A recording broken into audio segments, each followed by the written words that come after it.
The Pat McAfee Show. There'll be no rules for our guests, for us, for the things we can talk about. Yes, speaking his mind. I've never had a problem expressing my opinions or my thoughts or anything like that. While being relatable. I haven't had that manufactured fake-ass celebrity that a lot of people have whenever they go on those big networks. I've had a chance to really build my crew, build my following, build my audience. And ridiculous. What am I supposed to do? So I'm supposed to look at something that I can definitely afford and say, nah. Is that what I'm supposed to do?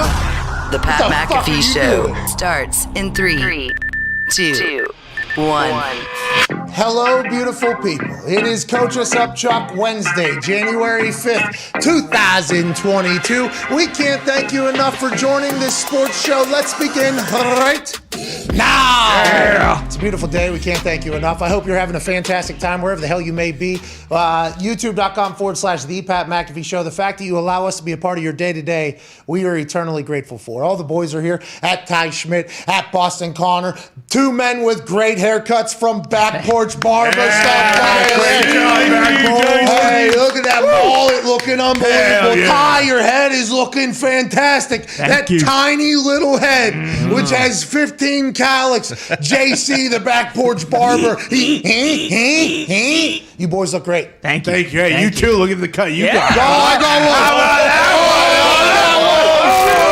I'll tell you what, you get a new haircut. It's hard not to be like, hey, how's your family, huh? How you doing? Hey, I might have gained 15 pounds. You get your haircut to look like you're skinny again. Hey, how you doing? Keep it moving. How's the family? How's your family? Shout out to the Back Porch Barber. We appreciate you. Thank you, JC.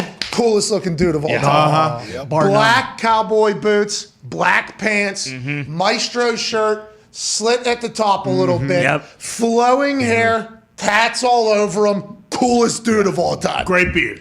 Oh, yeah, I forgot about his fucking luscious beard. He's good. There's a male model cutting her hair. Yeah. He's good. He's really good at it. Oh, Foxy, good haircut. Look at that. Oh! And by the way, that is why Gumpy's beard always looks incredibly fresh. It is not Velcroed on. I hate that I see that on the internet. Well, and also Last Hockey Talk, where, by the way, 8 p.m. Eastern time at youtube.com/That's Hockey Talk. Nick, Gumpy, Rupper, Mike Rupp, who, if you have never heard of this man because you probably didn't know anything about hockey or ever heard of hockey, even if you did know hockey, might not have heard of this guy. Stanley Cup champion, obviously, former Pittsburgh Penguin. He is an absolute stud. Now, he didn't just play for the Pens. He played for the Rangers, played for the Devils, played around a little bit. But we know him because he played for the greatest organization in all of sports, the Pittsburgh Penguins. Well, I don't know about that.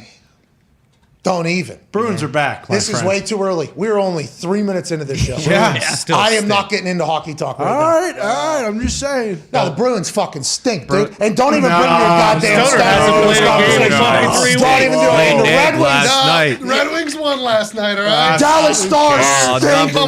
Chicago Blackhawks stink. Lost last night, but we don't stink. Hey, we got Bruce on the phones today at 1-833-4 McAfee. Hey, break to you. The Rangers, Islanders, the Devils, everybody in the tri-state area fucking stinks. Fucking Brodeur ain't walking through that door, pal. Ever, pal. Anyways, we got the next Tommy Barrasso in goal for us for the Pittsburgh Penguins. All right. But anyways, that's Hockey Talk tonight, 8 p.m. Eastern time. Rupper is, he's one of us somehow. And he happens to be 6'5". And he was a goon, basically. 6'9" with skates. Yeah, he was a fighter. He's from Ohio, so you know everything about him. Okay, and I feel, kind of honored by the fact that this platform has presented Yinzers in a way, I think, that a lot more people have kind of experienced. But also, after experiencing AJ, I think everybody every single day for 2 hours a day. And, I'm very fortunate that I've been around a lot of Ohio people.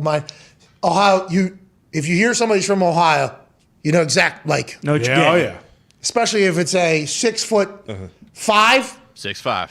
goon hockey player who's got this big bald ass fucking head. Yeah. Hilarious dude. Gonna be very humble, Not scared to talk shit. Great storytelling. Yeah, a lot of stories. I feel like that is kind of is. So shout out to That's Hockey Talk tonight. Shout out. See you there. Pens are playing tonight. We'll do a little watch along for the Penguins game. It's on There you TV. go. Are you There sure? boys. They might lose. There's a Penguins game on television Playing the tonight. St. Louis Blues on not gonna TNT. lose. Hey, you remember Oh, when the the NHL Blues. got to deal with like 2 different media Yeah. companies? They're like, Oh, yeah. this is going to change everything. And then there's less games on TV somehow. NBC Sports had an entire thing like, hey, you're going to play, that we're going to at least have some games on. It's on a channel obscure that nobody really watches, but you'll travel here at least.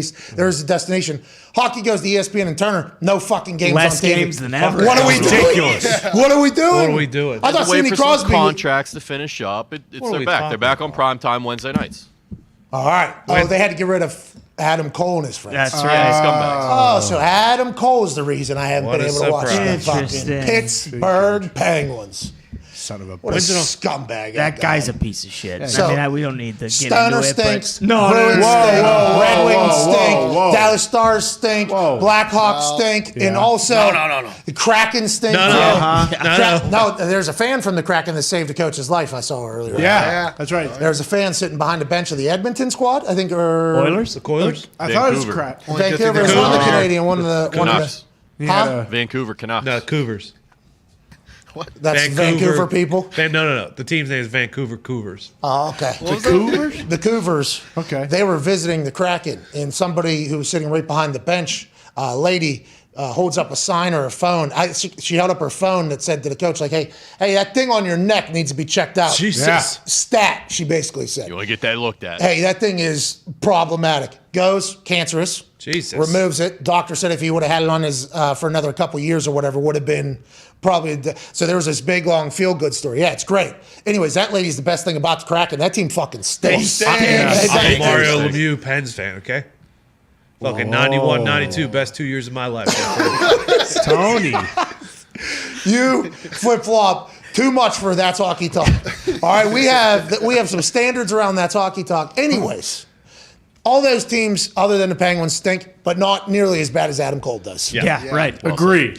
So Adam Cole's gone. Now we get Pens on TV tonight. Is that right? Bingo. Except Casey DeSmith, the backup goalie, starting because Jari had COVID. He's not Oh, you don't Casey! say. You don't say. He gave up 6 goals in a win the other day. He gave up 6 goals in a win the other day. Don't worry, we had 2 different guys score hat tricks in the same fucking game. Don't you worry about the Penguins. We ain't worried about Adam, baby. Casey can figure out how to see a fucking We ain't worried puck. about that. Doubt it. You guys aren't even an original 6 hockey team. You guys can take your hockey time and get the hell out of here. Because you weren't even here when the real hockey players were skating around with that helmet. yeah. All Just right? like the United States took the game of hockey from Canada, made it better, made it a league, made it profitable. Sure. Okay, that's what the Pittsburgh Penguins did to your original 6 fucking Nah. slapdicks. Nah. Excuse me, here's your game. We're going to make it better. We're going to have the 3 greatest players of all time. Shout out to Wayno, number 4. Yeah. Okay, you've done pretty good. But if you talk about Tommy Barrasso, Mary Lemieux, Sidney Crosby, Bobby Orr. Stoner's part of the Vegas Golden Knights. Steve That team, Yzerman. Stoner plays once a month. He's fucking banged up right now. What can you say? guy's got grit. The original 6 has never won a cup since other teams have joined the league. Yeah, is You guys that are why the passionate Bruins about we won a cup last decade, all Hey, right? this is like back in the day whenever some of those basic ass shows that I see run back, they were getting 15 million people to watch tonight. Well, there's 4 shows on. Yeah. Okay, there was only 4 opportunities to escape your life, and it was one of those Johnny shows. Carson. Hey, that show's actually Hey, fucking Tony. heat, dude. You I need didn't to know not any other shows. That's the only one I Smack you in the do. mouth, You- Colin. Tone. Do not do what you Nice just did. job, Drew Carey. Cleveland stinks. Whoa. Whose line is it anyways? Are you kidding me? Yeah, well, he Show is would have been awesome. fine without Drew, okay? Fuck. As long as we had I'm big, not tall, talking about skinny Drew Carey. white Drew guy. Carey came after the era I'm speaking of, but there was no reason to do that to Shrap Drew metal. Carey. Anyways, Jesus. that's that Tone Diggs. How There you are some doing? things we got to talk about. All right. And I didn't expect to talk about hockey for the first 9 minutes of the show, but That's good hockey talk. I mean, it is good hockey talk. Not as good as it'll be tonight, 8 o'clock. That's right. YouTube.com/That's Hockey Talk. Comment section, by the way, always alive. Uh-huh. Lit. It's the only show that I get to be in the comments and kind of just, Let it eat.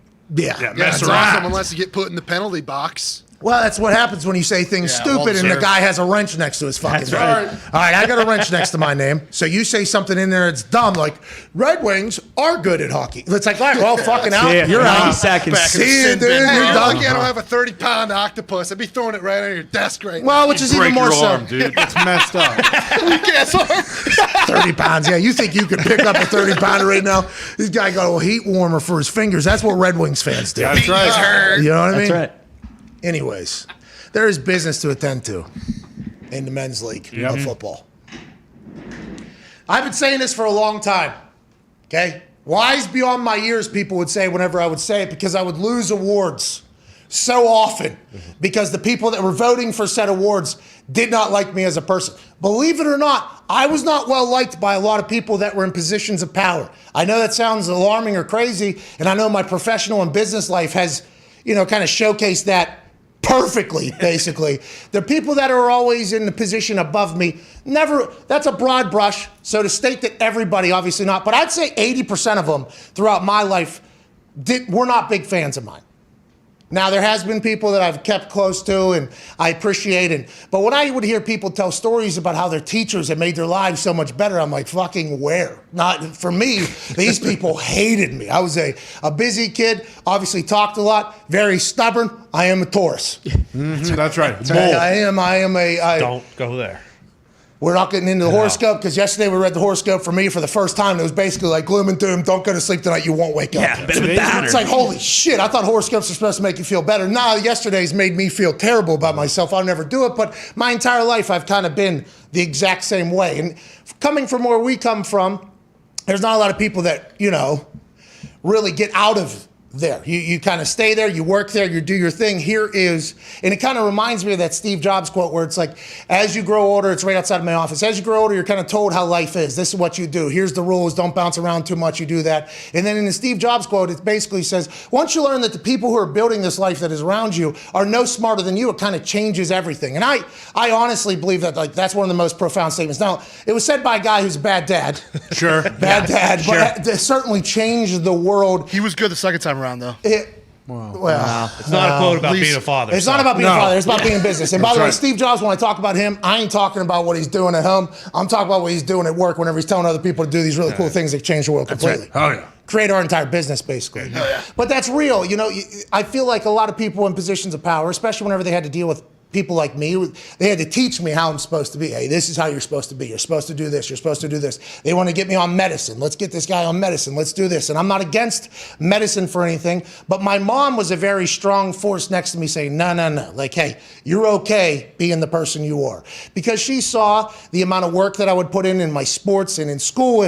My grades never really fell that much. So it was like, what are they even mad about here? This dude is good at sports. He's good at school. They don't like him because he's different than everybody else. He's louder than everybody else and might make their job tougher than everybody else. And my mom, since I'm a kid, has a natural hatred towards people in power as well. So, I mean, it is kind of, I don't want to say in my genetics, but it is in my genetics and I experience it my entire life. So people that are in that position of power or authority have never really got along with me. So as I lost awards that were being voted on by these people, and I don't want to say as a teenager I experienced this, but as a teenager I came to the realization, there's no chance I'm going to win that because the people that are voting for that fucking hate me. And we don't hate you. We're looking out for the best interest. It's like, well, you hate me. I know you do. I'm old enough, mature enough. I've had enough interactions with you. You do not like me. My senior year of high school, I had offers for 3 different sports. Nobody in our high school has ever gotten that. I didn't even win Male Athlete of the Year because the teachers voted on it. So whenever I was asked to come to this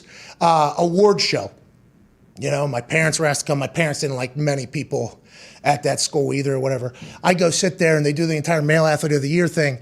And somebody else, guy I like, by the way. I loved Mike McKee, the kid that won it. He was a great baller. I used to travel around to basketball games cheering on Mike McKee because how much I liked him, but I knew like I was pretty much going to get fucked. So at that moment, I think, is when I realized like, awards are kind of bullshit. You have to start thinking about who's the one doing the voting. Then I go my senior year, Ray Guy Award, right? Yeah. Ray Guy Award. And out of the 3 people that were selected, I should have won. We were not supposed to be the 3 that were selected, though. So I don't want to say that I should have won the Ray Guy Award. There was actually punters that weren't finalists that probably should have won. But out of the 3 people that were there, I should have won.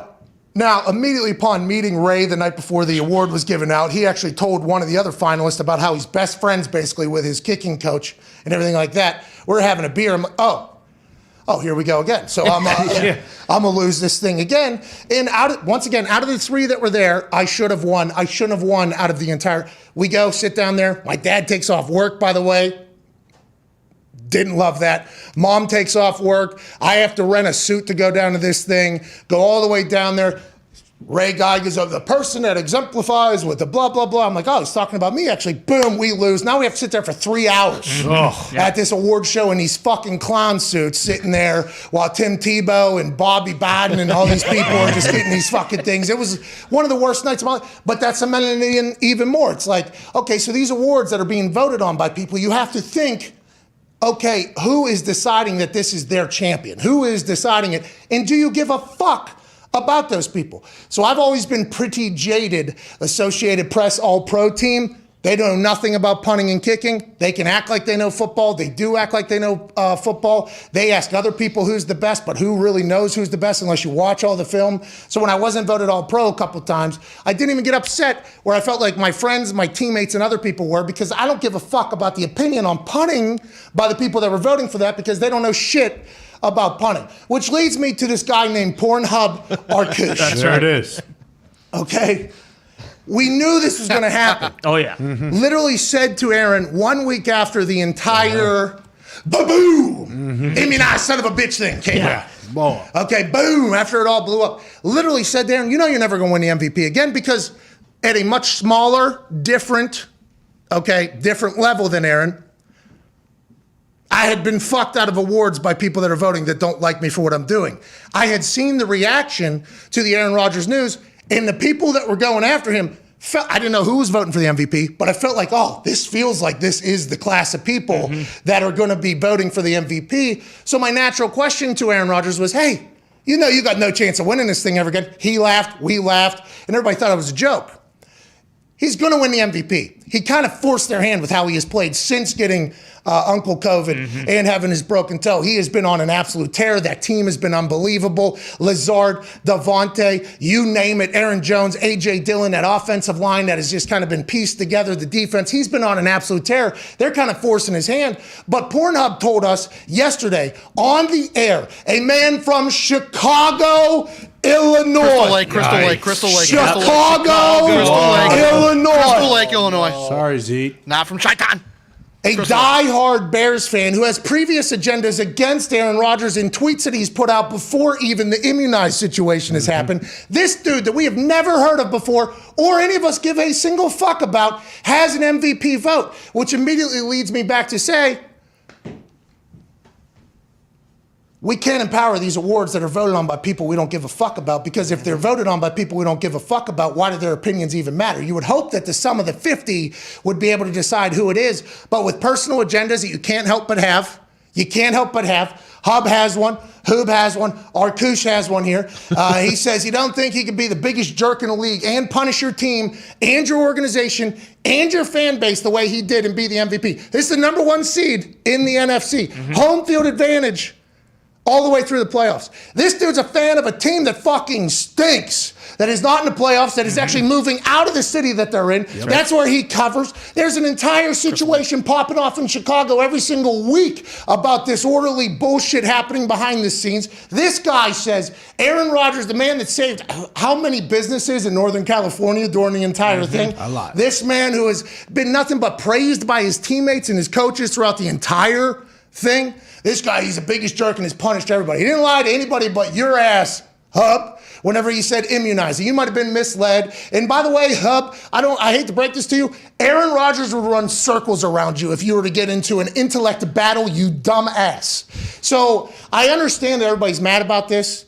I'm a little frustrated about it, but it takes me all the way back to my senior year of high school. Whenever you got bums voting on things that are supposed to matter, it's hard to really care or have any emotion. I would assume Aaron is thinking the same exact thing. MVPs are a part of your legacy. MVPs are a part of how you'll be judged in history. MVPs are something that the media has put up on a pedestal to be a decider on who's the best, who isn't the best. And there's a lot of great football players that have won them. I have a lot of respect for MVPs and winning it. But once again, we are reminded quickly of who gives a fuck about this guy and what his opinion is. Well, and like with the Rodgers MVP, you said they forced his hand. We kind of joke, like if it was close between Rodgers and Brady, like they'll just give it to Brady because of all this. To actually hear someone with a vote say like publicly. Publicly. He said others are thinking it as well. Well, of course, and we predicted this to happen, but inside voices going outside should not be something because now the entire panel is questioned, which we have to. You actually have to, especially when it's somebody coming from Chicago. Crystal Lake. And right after that happened, too, most of or a lot of people that have votes, quote tweeted and were like, "Oh, we would never do this." Like, what's this the qualifications? like they went out of their way to say, like, "Hey, this isn't going to happen." That should be a list that is known, right? Who's voting? Did It we is, know and that? you can find it. I'll pull it up. Yeah, we should cover that more often because Hub. I didn't even know this guy fucking existed. Nope. He's in a city 2 hours away from here. I guess he's a notable name, but also this lends into another thing. Like Hall of Fame voting. Think about this shit that's happening in there. The people that have personal agendas and think they're big. This dude thinks he's bigger than the MVP. This guy, I have been empowered with a vote. My vote matters. And this guy, I'm going to publicly say, is not good enough for an award that I have to vote for. Shut the fuck up, dude.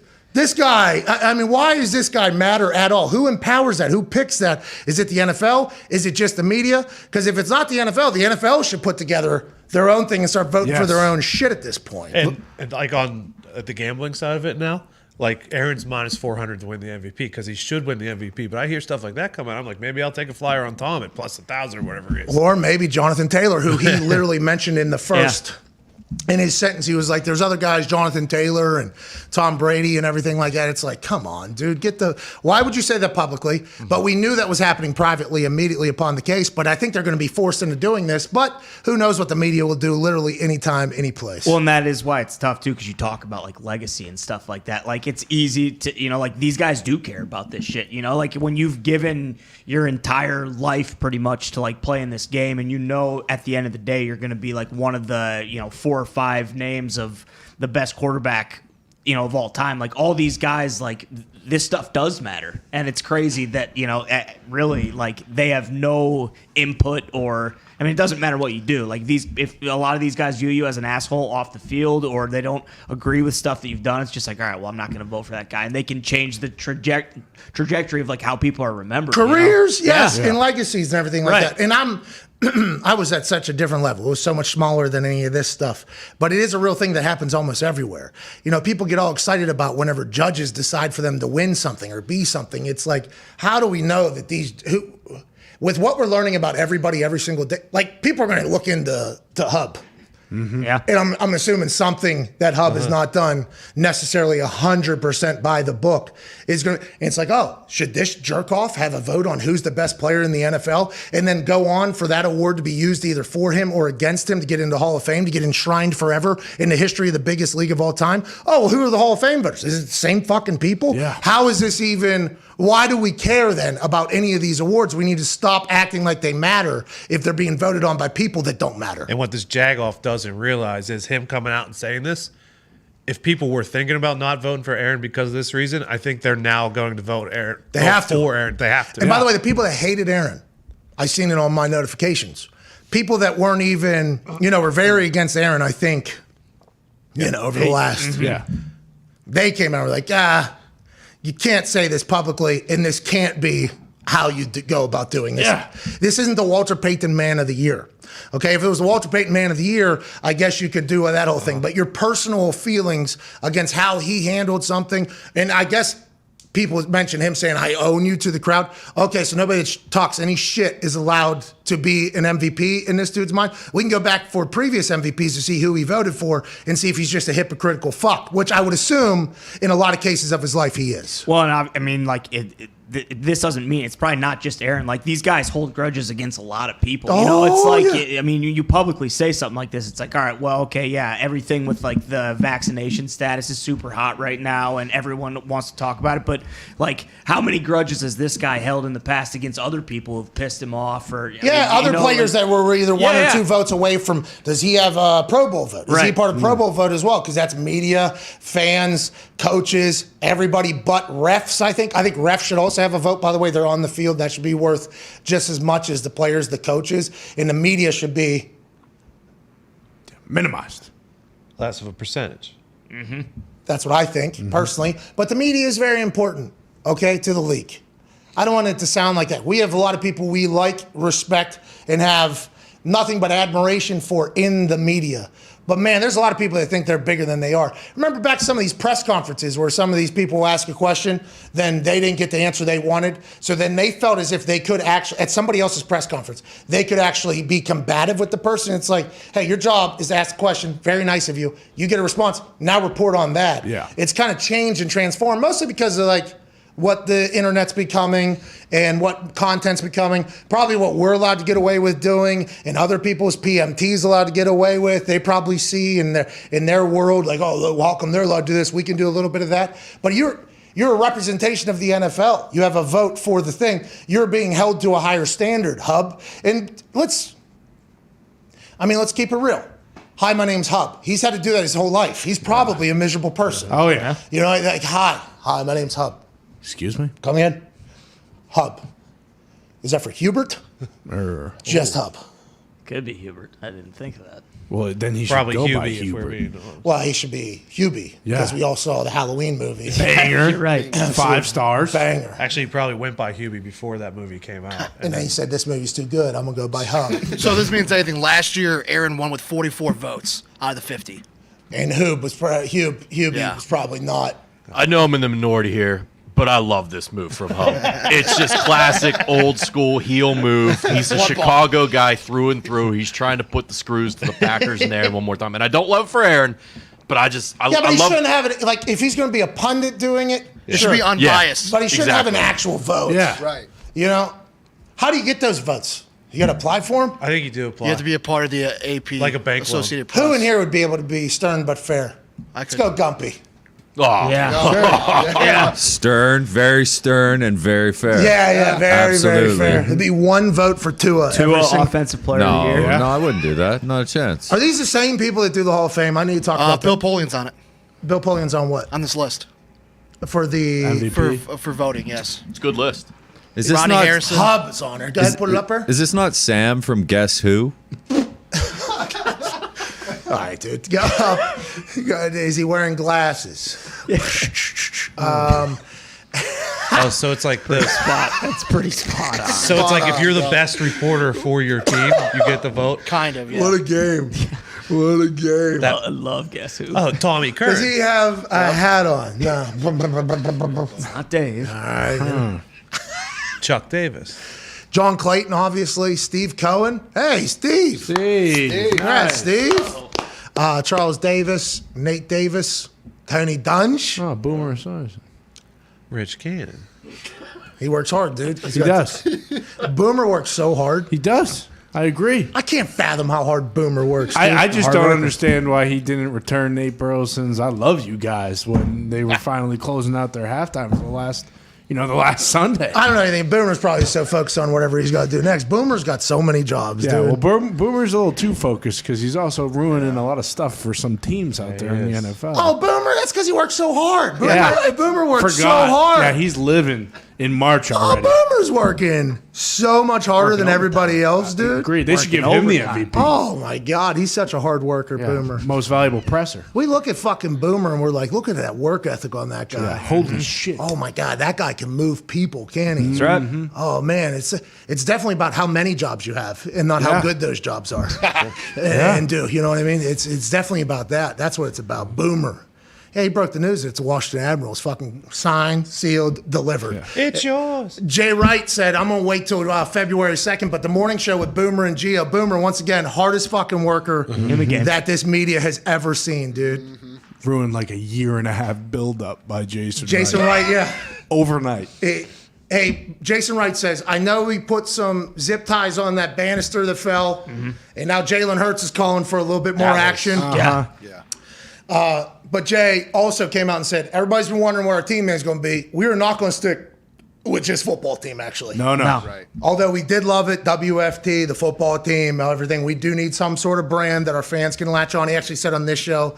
And he said we're going to be a part of the announcement. Yeah. I would not hold that We will not hold that in. He did say that. No, and that might be why this happened. Perhaps. Oh, yeah, I forgot. But he came out and said on February 2nd that they will unveil the brand new logo, the brand new brand. And Boomer said, don't you worry about it. The new team name is the Admirals. Fucking signed, sealed, delivered. Don't even worry about it, dude.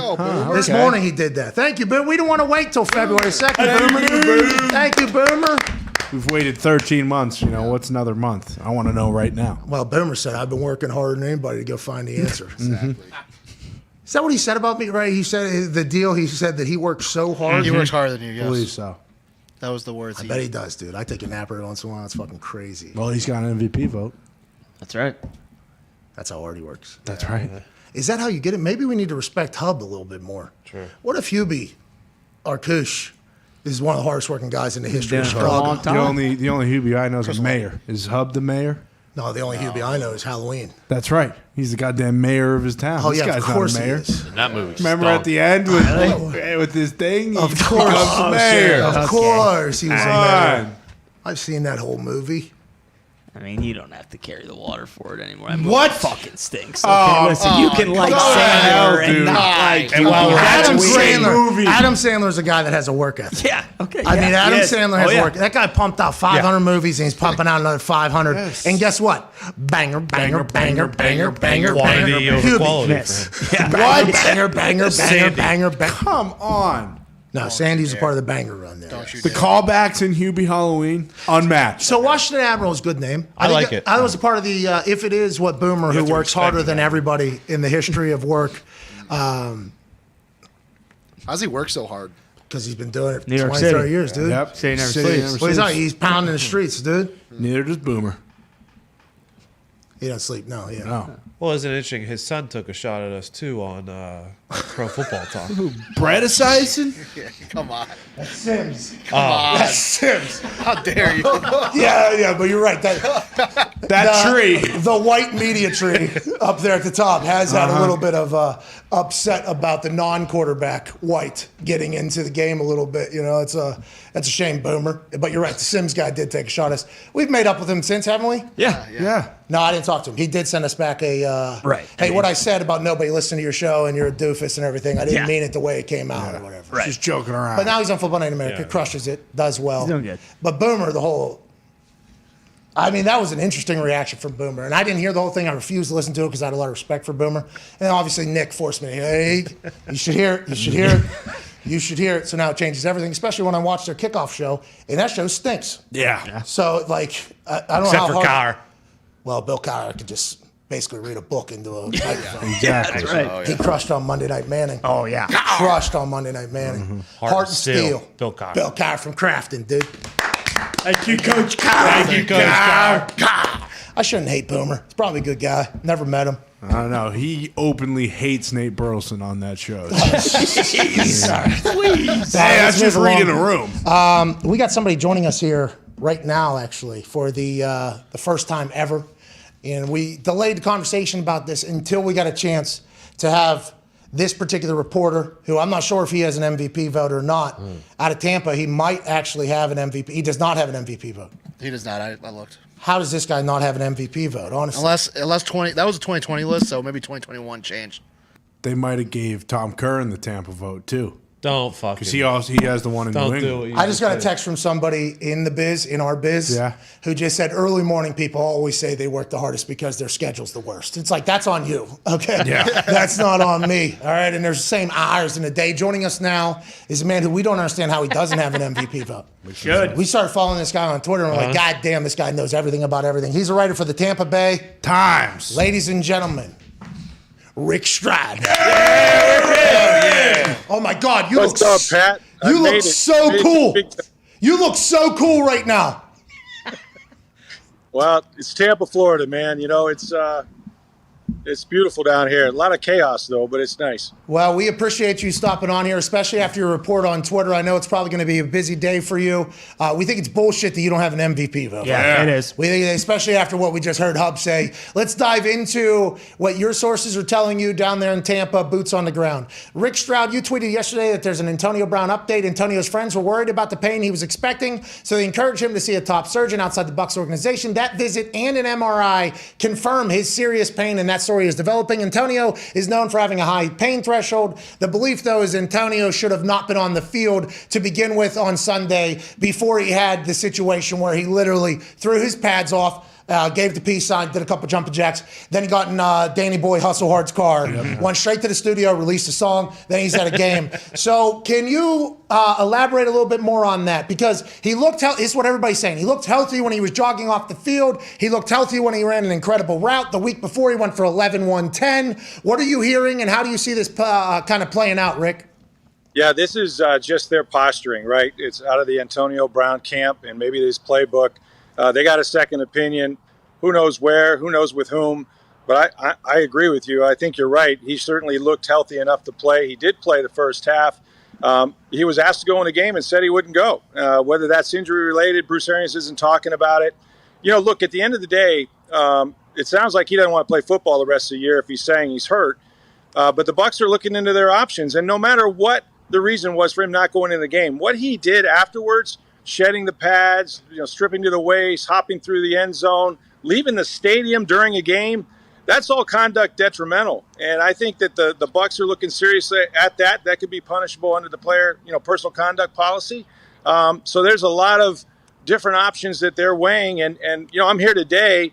Antonio Brown's still on the roster. Forget what Bruce Arians said on Wednesday or on Sunday after the game that he's no longer a Buck. Well, he is as far as the roster goes. So we don't have a declaration. Maybe we'll find out in a few minutes. Well, hopefully we'll be able to hear from Antonio Brown on why, his reasonings on why that all happened. Now, none of us will ever be okay with how it went down at the end. If that was just his retirement, I guess like 10 years from now, we'll look back on it and be like, do you remember what Super Gremlin did when he threw the pads off and did that whole thing? But I heard, and my sources told me, not in the building, but around the building, who talked to a lot of people in there, because I have a lot of our old coaches are in there, so people that are talking. I don't want to put the coaches in any interesting positions. Like AQ is a very good friend of mine, but he's still trying to become a coach in the NFL. I don't want to put him in a position to say anything to me that could potentially compromise that. But we have friends that are mutual that I'm asking, like, hey, what are you hearing? I heard during the 3-week suspension of the Vax card, after that, it was very different between Antonio Brown and the Tampa Bay Buccaneers. Is that what you know from boots on the ground, and is that an accurate assessment? Yeah, that's exactly what I've heard, Pat, just like you, that when he came back, he didn't feel the love, right? Whatever that means. And we know that for weeks, Bruce Arians, when he was asked about it, he said, could go either way, could go either way. Well, I never thought it was going to go either way. I always thought he was coming back. Yeah, neither did we, by the way. With brains, I don't think he would have cut him immediately if he was going to get rid of him. He wasn't going to let him go through the entire 3-week suspension and then cut him. We lost Stroud. We lost Mr. Stroud. No, He looks cool, though. I mean, us three looked at each other. That's Tampa Tom Curry. Yeah, that is Tom Curry. You got to ask him to take the sunglasses off because I'm pretty sure that is Tom Curry. You think he just went down to Florida? Yeah. Changed his alias? He has 2 names, and now we know it's Rick Stroud and Sorry Tom. about that. I know it happens all the time with our show. Do not worry about that. It's okay. But when he didn't cut him immediately upon the vaccination card being found to be fake and he had 3-week suspension, they were like, are you going to cut him or you're going to cut him? I will look at that down the road. And then when he came back, they were like, oh, is he going to cut him? He's going to cut him. I think it was very obvious to anybody in the NFL. Like, no, he would have cut him 3 weeks. He's not, what are we even talking about here? But he didn't feel the love is what you're saying during that entire 3 weeks? Or yeah, he didn't feel the love during that process. I don't know what he was angry about. I did note that that he settled with the chef. It not that it was a requirement, but it would seem that maybe they were, had certain things they wanted him to, to clear up. Whether he was angry about that or not, or how he was treating his ankle, who's to say, right? I mean, this is Antonio Brown. I don't want to crawl into that headspace. But, he felt he was a little paranoid from what I understand. Everybody was out to get him. They didn't trust him, whatever it was. The relationship had changed. That's the way it was explained to me. Yeah, that's sad too, by the way. One of the greatest football players of all time, Antonio Brown. One of the greatest football players of all time. It's going to get ugly though, huh? You think it's going to be something that continues to go, or you think they both kind of go quietly here in the night and settle it in behind the scenes? Well, there's always lawyers involved, right? And I think when you do that, those guys get paid by the hour. So I don't know how quickly this is going to be resolved, but I do think that to me, if you're the Bucs and you just want to cut ties, then cut ties. Release the guy. If he's injured, put him on IR. If that's what you determine. But of course, if you admit he's injured, maybe that becomes a grievance, etc. We'll see what the league does. They're still involved at some level. Antonio doesn't have a good track record in that sense, so. It could go any way, but I would think you'd want this behind you as quickly as possible if you're the Bucs. I'm surprised we're still talking about it on Wednesday. After the game, Bruce made it clear his first statement that he was not part of the team. So I don't know why he still is, quite frankly. Do you think there's a chance that they think he could get out of this state of mind and then come back later, or do you think they're just trying to figure out what the right move is business-wise for them? Right. Yeah, it's not show friends, it's show business, and they do not want to see Antonio Brown's ankle heal and then have to play against him somewhere down the line. They're going to do what's in their best interest, and that's to make sure Antonio Brown is done if he's not going to play here. So I think that's all part of the equation, right? Do what's best for your football team right now, and that's not having Antonio Brown play against you. Could you imagine some team signing Antonio? Hey, we only need you for 4 weeks, dude. Please do not hate everybody in here and burn this place down. We could just teach you the offense. Actually, you can run whatever the fuck route you want. You can do whatever you need to do because that's the type of player he is. He's a game changer, and everybody in the league respects his game. Every player respects his game. Every coach respects his game. It's just crazy to see how it all has kind of turned out. Go ahead, Connor. Yeah, if the Saints got him right before playing him in the first round, that would be comedy. Yeah, Taysom. with Taysom. But yeah, Rick, have you heard any names being floated out there as a possible replacement? Like Golden Tate got released yesterday. T.O. has said he wants to play for Tampa. Any names that they're looking at now? I don't know. If they're going to bring T.O. back, they might want to help their defense with Derek Brooks and Warren Sapp. They're down here in Tampa. They need some help. No, I haven't. I think they're going to go with what they have, whether that's Cyril Grayson or, Tyler Johnson. Those are the two guys he went to in that final drive. Obviously, they got Mike Evans back. Rashard Perriman's done some things with his team in the past. So I think they're set. What they got to do is make better use of their tight ends. O.J. Howard hasn't done anything all season. Gronk is still a big target. Cam Brake does a good job in the red zone. Right now they're hurt at running back. They need Leonard Fournette. I saw him today. Looks like he might come back. So as they get healthy, it'll look a little brighter. But never count out Tom Brady, man. This guy loves to put the puzzle together. He loves the adversity, and he thrives on winning, and he'll try to find a way. That's a great he loves putting the puzzle together. Mm-hmm. Yeah. Hey, because I like saddling the horse of good puns and shit, and that's what you just did right there. Hey, how long you been down at the Tampa Bay Times? Since my birth, practically. I was born in St. Pete, and I've worked here right out of college, so been here a long time, man. How much better is life now that Tom Brady moved in? Well, it's good and bad, right? I mean, I'm talking to you. That wouldn't have happened when they were 5-11. Yeah, I know. We're thankful for that. We're thankful for that. I mean? So that's the good news. They're relevant again, and that you always want to, have a storyline that changes. Hey, I had 5 coaches in 10 years down here. That wasn't a lot of fun, but they got a good football team. I'm happy for the fans because they've been through a lot. It's nice to see them have a team that's that's exciting and has a chance to win a Super Bowl. How come you don't have an MVP vote? You didn't want one? Dude, I don't have an MVP vote or a Hall of Fame vote. I've only done this for about 30 years. I don't know who I pissed off. How's this asshole in Chicago got one and not you, Stroud? Well, Marcus, I don't know, man. He started pro football something, so I guess you got humor. I don't know. Go ahead, Ty. Hey, Rick, go ahead. No, I was just going to say, talking about Brady, like we've said a little bit here, I know he's got, a couple years left. Like, do you think if they don't win the Super Bowl this year, is he done, or is the inclination around Tampa Bay that he's going to be there for the next several years?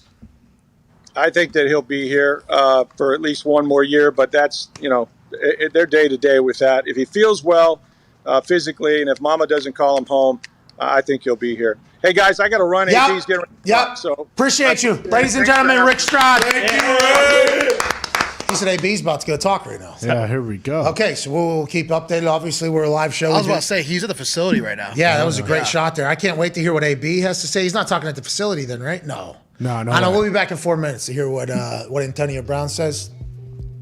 We're taking a break right now. Boomer doesn't do that. No. Nope. You're right. Man, it's incredible what he can Actually, if we know anything about terrestrial radio, a lot of breaks.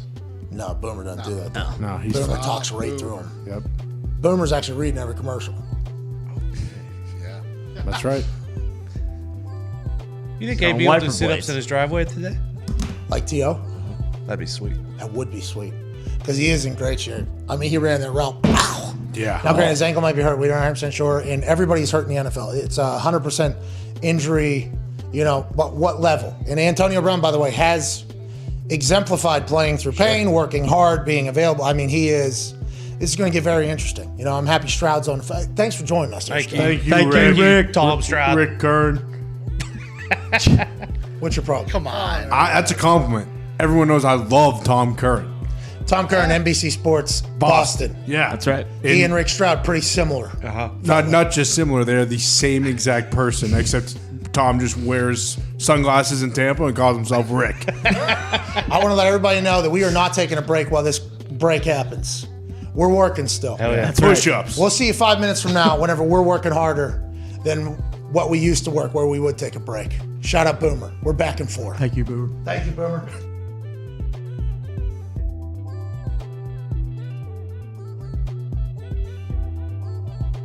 Play-by-play legend, Al Michaels. Yeah! What's up, man? I decided to dress for success. I respect I've been working out all week, baby, just to be your doppelganger. And I got to tell you something. I don't know what the future's going to hold next year, but if you got a spot for me, either in the studio or I could play the role of AJ Hawk as well. We have room for you wherever, whenever.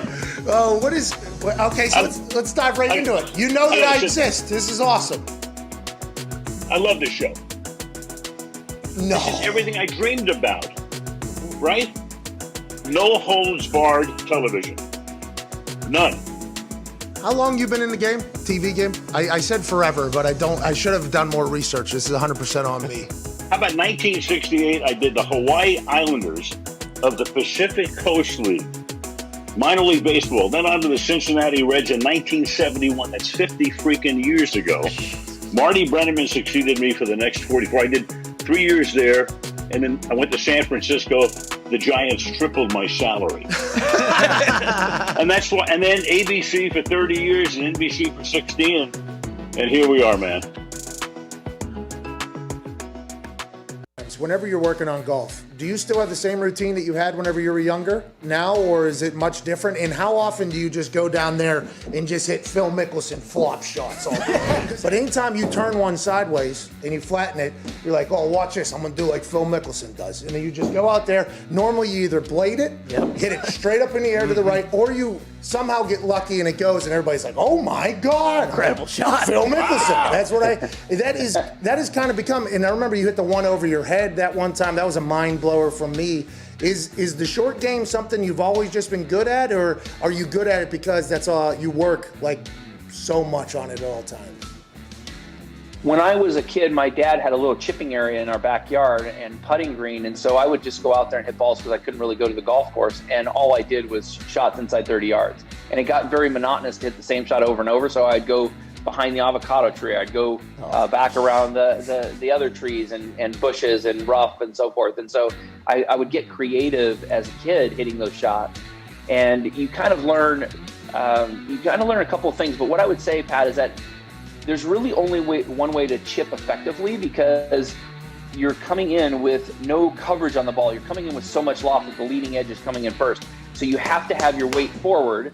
That's it. You have to have your weight forward and drive the club down into the ground.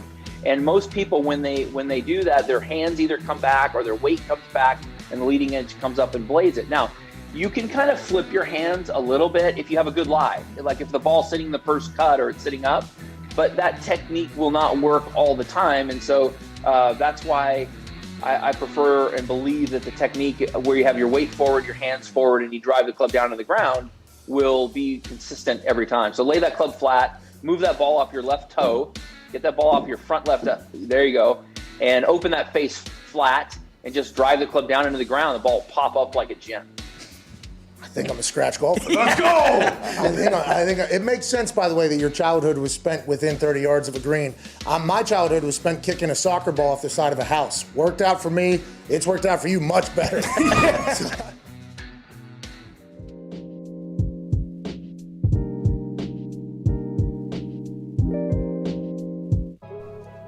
Welcome back to the McAfee Show here on Coaches Up Chuck Wednesday, January 5th, 2022. Wow. It wasn't AB that was speaking. It was BA that was speaking. Either we misheard him and we thought it was AB because that's what we were talking about, or he said, whatever the case, big shout out to Rick Stroud. They just cut off BA's press conference. Zito was listening in the back. I don't know what he's talking about, who he's talking about. Let's assume that maybe he's talking a little football, maybe a little AB. That's life in the NFL. Mm-hmm. Speaking of life in the NFL, Derrick Henry has come off the injured reserve. He's back at practice. Welcome back, baby. Hey, King Henry, welcome back, dude. That guy was leading the NFL in rushing for 4 weeks after he stopped playing. Yeah. That's how good of a football player he is. Everybody thought the Titans would be dead whenever he left because that entire offense was run by King Henry. Then there was play action off of it. Tannehill was experiencing the greatest football he had ever played in the NFL. He was becoming the picture of what you don't want to be as a quarterback, or what you could be as a quarterback that failed in their first stop and went somewhere else. Is it the Gase effect? Is Adam Gase, as a head coach or play caller, the reason why Tannehill was bad? He goes to Tennessee. They move on from Mariota. He becomes a superstar. Derrick Henry gets $50 million. He gets another $100 million. Mike Vrabes is coaching him up. They are unbelievable. Once you lose Derrick Henry, though, I think the natural opinion was, they're going to fall off. Yeah. They bring in Adrian Peterson all day. Yeah. He said he was starting to feel good. They let go of Adrian Peterson. Oh, no, what are they going to be able to do? They have more people hurt in IR and more starters and everything happening down there in Tennessee. They continue to win. And there was a little bit of a whisper that, hey, this team makes the playoffs. Derrick Henry is going to be able to be back fresher than he's ever been. Now he's off IR. He will be practicing today. They play Houston this weekend. There's a chance he could play, but they're saying it's a long shot. I wonder if they'll view these Week 18 games for a lot of players that are coming back as like a preseason game. Give them 1-2 drives, kind of get back into it, see what it is, get the feeling of it, so that whenever the games matter that next week, okay, now they're at least a little bit acclimated with the NFL. Not that Derrick Henry needs to get reacclimated to football. He's been a star since he was in high school, probably junior high, high school, college, and the NFL. I understand that. But I think anybody that's going into the most meaningful football would want to see, a little bit of football shape. Now, the decisions that are being made, we had them out for this long. Why not wait until a game that matters? Makes 100% sense as well. I can understand that viewing. Just like at Green Bay, Aaron told us there's a lot of players that could come back. Probably not coming back for this week, though, but we got 2 weeks. We'll see what that happens. I wonder if anybody's like, can I get a series or two of live action? Because you can't simulate and practice what we can in a game, even if these teams aren't great or worth the risk. To your point, through his 8 games, he is still 6th in the NFL in rushing. But he had 940 yards. I wonder if he wants to come back. Maybe there's a 1,000-yard bonus. Get a quick 60. Well, the issue with Derrick Henry, and everybody knows the style of play, he won't get that 60 until the third quarter. That's right. Yeah. But once he gets 60 in the third quarter, he might get 200. Yeah. Because that's just a wear-down, beat-down. And Vrabes probably like, hey, your preseason will be the first quarter next week. And we're going to get, by the way, you're going to get the ball 15 times. You'll be whatever the case is, or actually they're off because they got a bye right now currently. Yeah.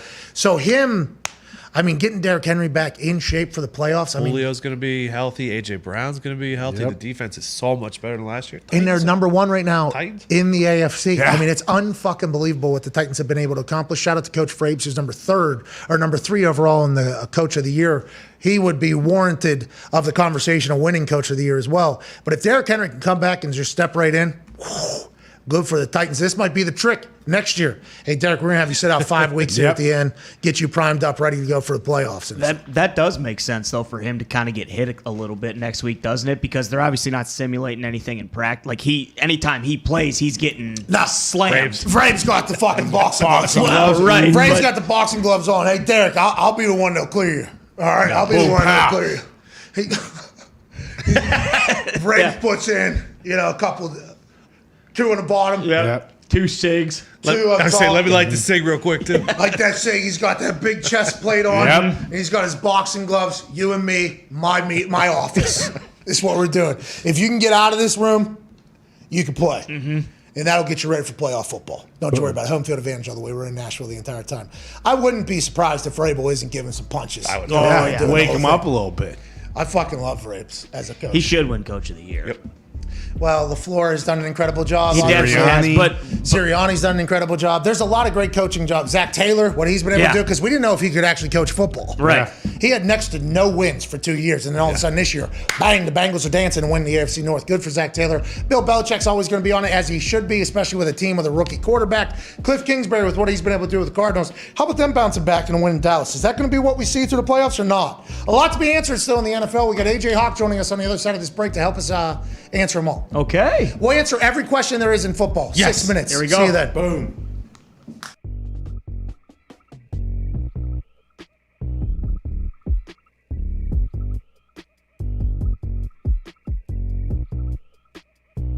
Every team that I played for was different, but in Pittsburgh, you pulled up to the gate, waved your hand, they opened the gate, you pull in, you park literally 150 feet from the plane on the tarmac, right? That's what we and then the team's pretty much all on the plane, and they're waiting for Evgeny Malkin and Sergei Gonchar, the 2 Russians. The guys would come on the plane and they check off. All right, Mick's here, Gumpy's here, Pat's here. They check everybody else. Present. What's that? Present. Yeah, present. Thank you. Murray, present. Next thing you know, the guy that's working for the team, his phone rings, and he picks up the phone, and he's like, "Hello," and it's the fucking, what's it called, the control tower. They're calling. They say, do you guys have somebody that they're driving a Porsche on the runway and they're going like 120 miles an hour down the runway? And he's like, yeah, and that's Gino's car. So apparently Malkin drove out and he just thought, there's a lot of road right there. Let's open the bitch up. And he went out on the runway and he was going like 120 plus.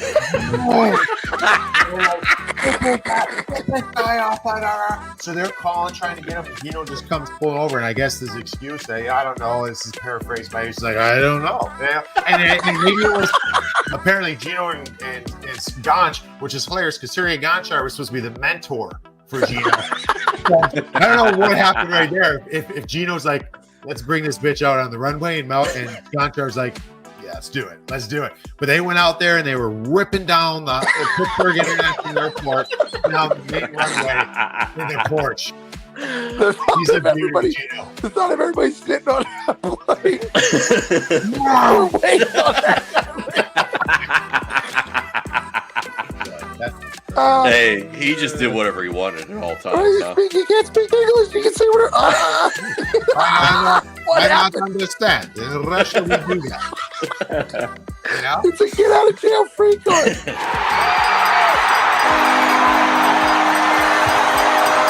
I hate a lot of people for the way that they acted after that Friday thing.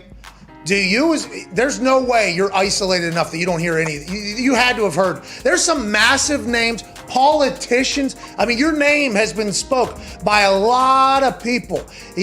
Are you just, because you're like, hey, love will cure this thing. How are you not going to hold a grudge to everybody? And do you know that you're probably never going to win an MVP again?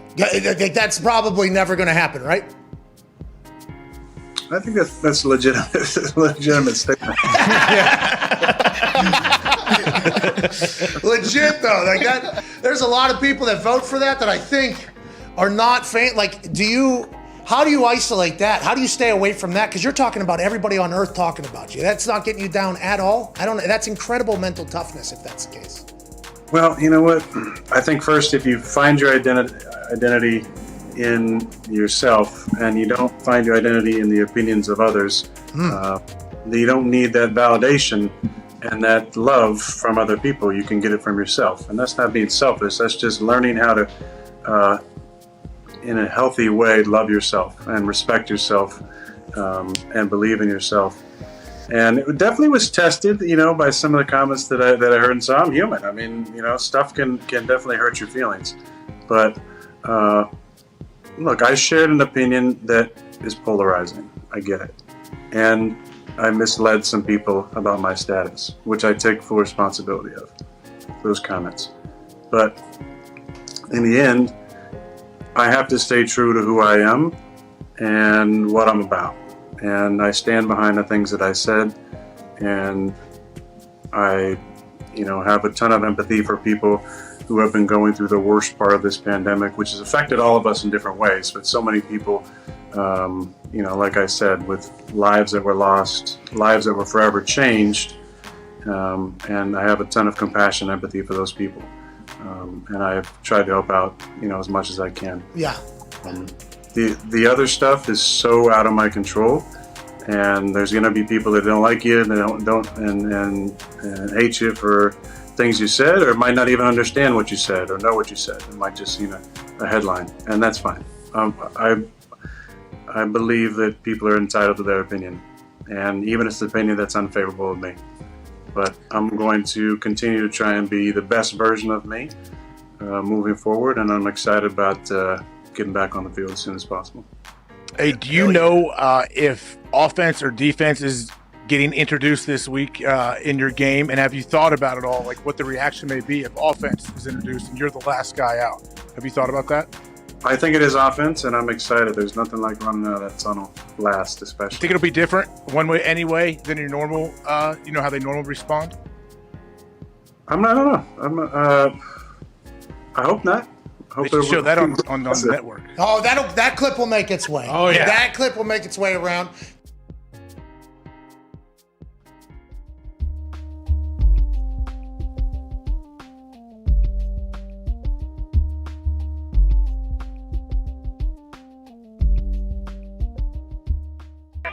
The Pat McAfee Show. There'll be no rules for our guests, for us, for the things we can talk about. Speaking his mind I've never had a problem expressing my opinions or my thoughts or anything like that. while being relatable. I haven't had that manufactured fake-ass celebrity that a lot of people have whenever they go on those big networks. I've had a chance to really build my crew, build my following, build my audience. And ridiculous. What am I supposed to do? So I'm supposed to look at something that I can definitely afford and say, nah. Is that what I'm supposed to do? The Pat McAfee Show starts in 3, 2, 1. Hello, beautiful people. It is hour 2 on this beautiful January 5th, 2022. It is a big one because it's the return of a character we haven't had in some time. Shout out to that beat drop from Twine. This hour we'll see not just a runway, not just an airport, but a jet will take flight. What? Jet passing, representing the state of baseball, will be joining us from ESPN. He wrote an article today talking about the update of basically the MLB and the MLBPA in the current lockout that is happening where they might not have baseball ever again. Read through it, didn't seem like there was a lot of optimism in that thing, but there's no deadline near. We'll chat with Jet in 22 minutes to see where it's at. The Toxic Table is here at Ty Schmidt, at Boston Connor. One half of the Hammer, Dahn. Cowboys, Tone Diggs is here, rocking some incredibly fresh Tacova Cowboy boots today. That's Cayman Crocodile, my friend. Oh, it's Cayman Croc? You got a problem? What's that pet organization? You got a problem, Pete? Peter. Talk to me. I don't know if you need to be going directly What are you doing? solo cam to Peter. I don't know if you need to do that. Ask him where he found those boots from, Pat. Yeah, Hey, where'd you find those boots? Well, Yellowstone, there's a commercial that runs for Tacova boots. and Oh, of course. I said I need to walk taller. All right, so they have a Stetson commercial. You're like, give me the hat. Yep. And then the next week they're bringing a Tacova boot. And you're like, holy shit, Cayman Crocodile make me I look went to like... a Tractor Supply this weekend. Why? I don't know. It's awesome. Did you start dipping around in the seeds and everything as well? Did you get going in there? Yeah. Gonna have a gun belt next week. Yeah, need to start chawing probably. Yeah. Red man. Well, Cigs, maybe? I quit. So. You drinking Yellow Jackets, dude? You know I am. You drinking some Yellow Jackets, Fucking dude? Coors Original only, my friend. Hey, you're a fucking real life cowboy, you know? How about it? That's unbelievable. How about it? Join us now is another cowboy, man who is nothing short of electrifying every single day. Really chatty, talks too much, but he's a college football national champion, a Super Bowl champion, COVID survivor. Ladies and gentlemen, AJ Hall. What's up, Chuck? Should have known he was going to be here on this Coach's Up Chuck Wednesday. And AJ, how you doing, dude? No, it is Wednesday. I appreciate you bringing me on and letting me watch a little bit of the show. Diggs going after PETA, smart move. What do you think next, Diggs? What's a nice organization we can have come back after you? Well, I think maybe tomorrow Diggs should just show his support on the day. You know what I mean? If that you're just looking at the camera and saying, you know what, PETA, come and get it, dude. Mm-hmm. Leather hat, leather belt, Cayman Croc. I don't think that's a great idea. I have 2 dogs. I'm very animal friendly. Do it. They'll throw fake blood on you as you're walking out of the building today. That's a good What they idea. do. All right, listen. We don't need any fake blood, especially with how cold it is. That thing will freeze. Oh, yeah. It is so cold. How's Ohio over there? You guys got one of these? What, your baby belt comes back again. What are we doing? Just to remind you that I got one. You don't, dude. That's all you And need. just wait till I get one. Just You wait till I won't. show up. You won't get one, dude. You won't get one. You know why? Because you got to earn one of these with They probably against. sell that at Toys R Us. You wish, dude. This is fucking real. Toys R Us dude. still around? It's not even on belts are. Hey, this is leather, bruh. You ain't finding this at Toys R Us. That giraffe is dead anyways, dude. They actually brought one back. One store. One store. Like No, the yeah, Best but Buy. I saw that drunk giraffe roaming around. He's back. He's back. It was like a knockoff giraffe. Not a chance. Get out of here. I mean, you know, supply chain really changes a lot of businesses. Yes, it does. Pete's got us. Wait, what's So what happened? Anything happened that I don't know about, like in the football world? Well, so I don't know if you saw my rant. I didn't expect it to be as impassioned as it was, but this is something that hits home with me whenever the people that are doing the voting for awards that people actually care about and are supposed to care about don't really matter. So why do we empower these awards that are being voted on by people that we have zero respect for? I don't know why that is something that has always been. I guess because tradition, and also with the MVP vote, of course, that is for your legacy. That is how you'll be remembered. I mean, that is the conversation talk for greatest of all time. And now we're learning that people like Pornhub or Kush are fucking out here making decisions because they have personal agendas because they're from Chicago. That's right. They feel a Also, certain like- way. But we knew this was going to happen immediately upon the, COVID cave situation. You're probably not going to be voted MVP again because it's voted on by people who seem to be attacking him at that particular moment. There's a class that was all going after him. And they, by the way, they can do whatever the hell they want, but they're also the ones deciding how legacy and history will be told. That's a fascinating thing. And I think you and I are on the same page about awards. Especially if they're voted on by people you don't really like or care about, but they are in high regard. And if you have one of those positions, you shouldn't use your inside voice outside, and you shouldn't cut a promos if you're a fucking hero and bigger than the MVP. Don't you agree? I mean, absolutely. It's just so. I think he even came out and didn't he apologize and say he was wrong for doing this, for making it public. It doesn't matter. You still like. I didn't see that. I guess he did say that he apologized. He shouldn't have made it public. I guess what his views were, but okay, like if we're gonna start nitpicking whether you like the person or not, whether you think they're a good person, are all sins the same? Like, let's dive into the background of some people that maybe have propped people up. Like, that's not a good game to start. We're trying to see what they did on the field and what they mean to their team. Walter Payton Man of the Year is the Community Award. It's the most important award if you listen to the NFL or how it is presented in the award show. It goes last. It gets 5 minutes. Yep. The MVP actually gets 30, 45 seconds or whatever in the award show. The Walter Payton Man of the Year, if you did have a gripe, would understand. Now, I'm not saying that the league is littered with terrible people. Okay, and that's why I didn't want to get into the whole who has this guy put over in the past and then just start reading players terrible. Yeah, I'm not either. I'm saying what makes somebody terrible to you may not make him terrible to me. Like, it's almost a political thing here. No. What? What? But he admitted though. Didn't he even admit though? Like, That didn't is this a guy mine. admit he's gonna win it, or he's done the best of anybody and deserves it? I think you deserve one of these. You just blew my mind, dude. Way to earn your stripe. It's all relative. It is. It's crazy. But yes, if you just, because there's a lot of good people, a lot of great people, but everybody has differing opinions on whatever. And by the way, hindsight will always be the judge on who's right and who's wrong. I'm excited for it. I'm excited for it because I have friends on both sides and of everything. And I wish more people would do that, by the way. I think it would be a pretty cool experience for everybody if you kind of broaden your horizon on who you keep in your day-to-day conversation so you can learn from and be like, oh, that's why that person feels that way. Oh, that's why that person feels that way. But I'm not getting into that whole speech again. What I am going to get into, though, is we don't give a fuck or knew this guy existed. How is he a person voting on an MVP, which is considered like in the biggest league? I always ask you, don't I always ask who's voting on these things? Not even just MVP, but any kind of poll or whatever's happening. I'm like, well, who is deciding this? And it's a shame that if he feels this way, there's obviously others that feel the same. Yeah, but we knew that. We knew that was going to be. It's not surprising. It's like the competition committee. Like we were wondering who is voting on these, rules to be enforced or have emphasis on. 4 90-year-olds, Yeah. 6 70-year-olds, and then boom, you got a player in there, just one rep, but it is a majority vote, so you're gonna have to do some good pitching. Yeah, good work all there. Good work out there. Yeah, there's a lot of things I think being exposed in the modern world that we're in, and it feels like everybody is kind of on the side of fuck these people. Why are they the ones empowering this award that will basically change the trajectory of something? Now, Aaron's cemented in stone, not just in the Pantheon, but I believe on the Mount Rushmore of the NFL. He has, right? Which is very good for him.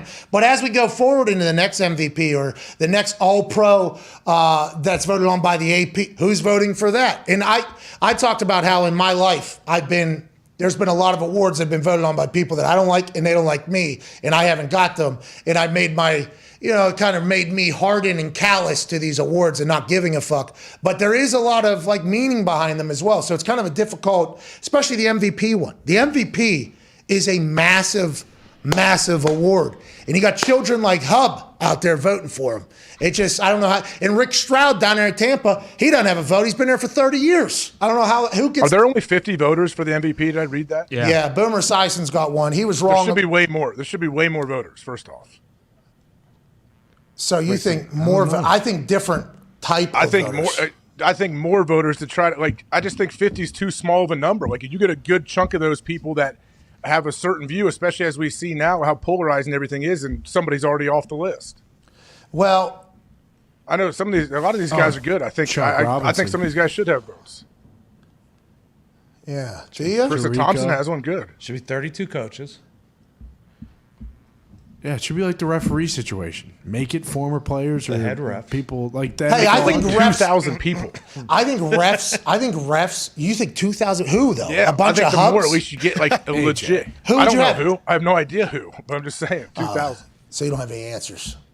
I know. Do I claim to have answers? No. I don't either. I thought you maybe did because you came in. I swinging. think more voters is one of the answers. I think at the least, coaches and GMs should get the There vote. you go. Yes. Well, and players too, right? Shouldn't players Yeah. have some sort Yeah. of vote? Players. I think on that whole thing. I think players should have some sort A of captain from each team. Now, granted, the Pro Bowl voting from the players is very strategic as well. Hey, we got a guy in our room that could potentially get there, so let's make sure we don't give the first team vote to this person. Let's give them a third team vote because there's always going to be personal agendas in voting. I mean, that is anonymous voting even more so. There's always going to be personal agendas. So there's no perfect answer, I don't think. I don't know if we have. I mean, I guess we could brainstorm for 20 minutes here and try to figure it out. Watson. I mean, Not Deshaun, you're talking about the computer. Yeah. IBM AI Watson. Watson program. Yeah. Watson won Jeopardy, right? Yeah. Yeah, pretty smart. Who else won Jeopardy? Aaron Rodgers? Yeah. What? Did Hub win fucking Jeopardy, dude? This guy.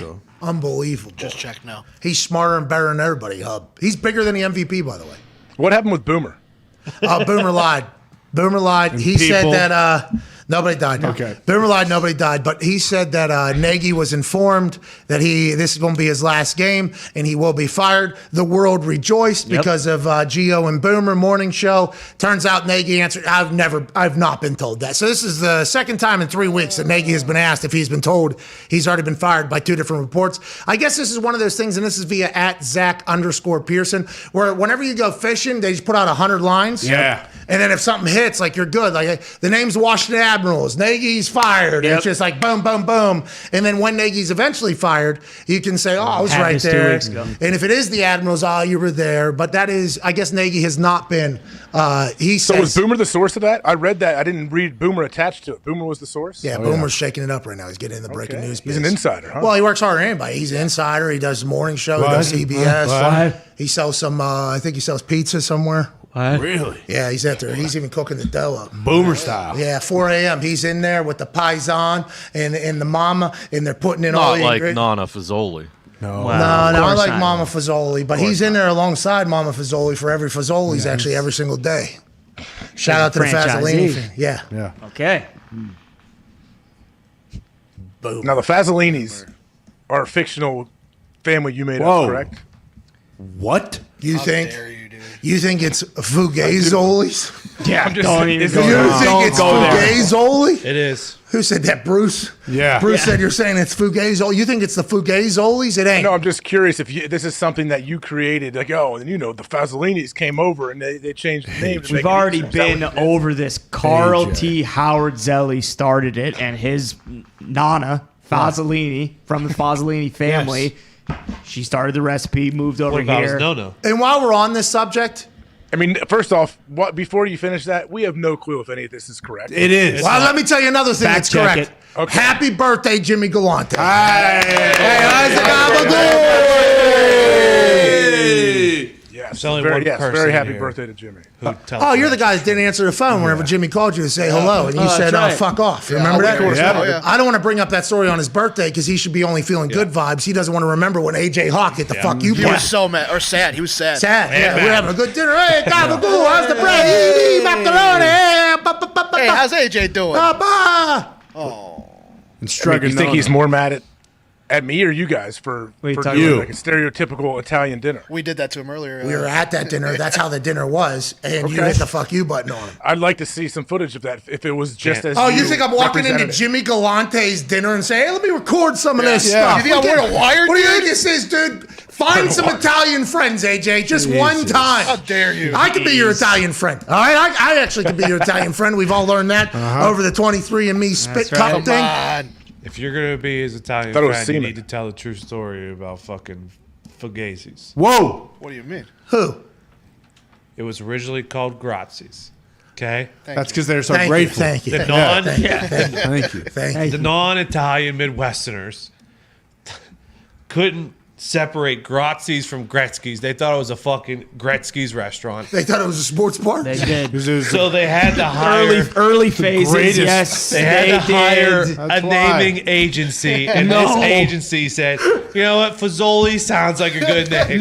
Tony, Mr. that's not true. Mr. Howard Zelli went back to the drawing board and he said, "Hey, how do we get this authentic Italian treat down these people? Like, it's not a sports bar. It's the best Italian restaurant around." And there's no hockey teams out here in the Midwest. Why do they keep putting these Grazi's? This was in Is Kentucky. that actually what happened? Yes. That's a real Started story. in Kentucky. This Did is they where hire it all John happened. Taffer? Was he the one that did this? He brought in the POS system into every single one of them. Airflow. And the blood funnel, So that's the piping hot bread. Yeah, he had the idea. Okay, let's Mrs. move along. Fazzolini. That changes everything. I'm on follow-up. I didn't know that was...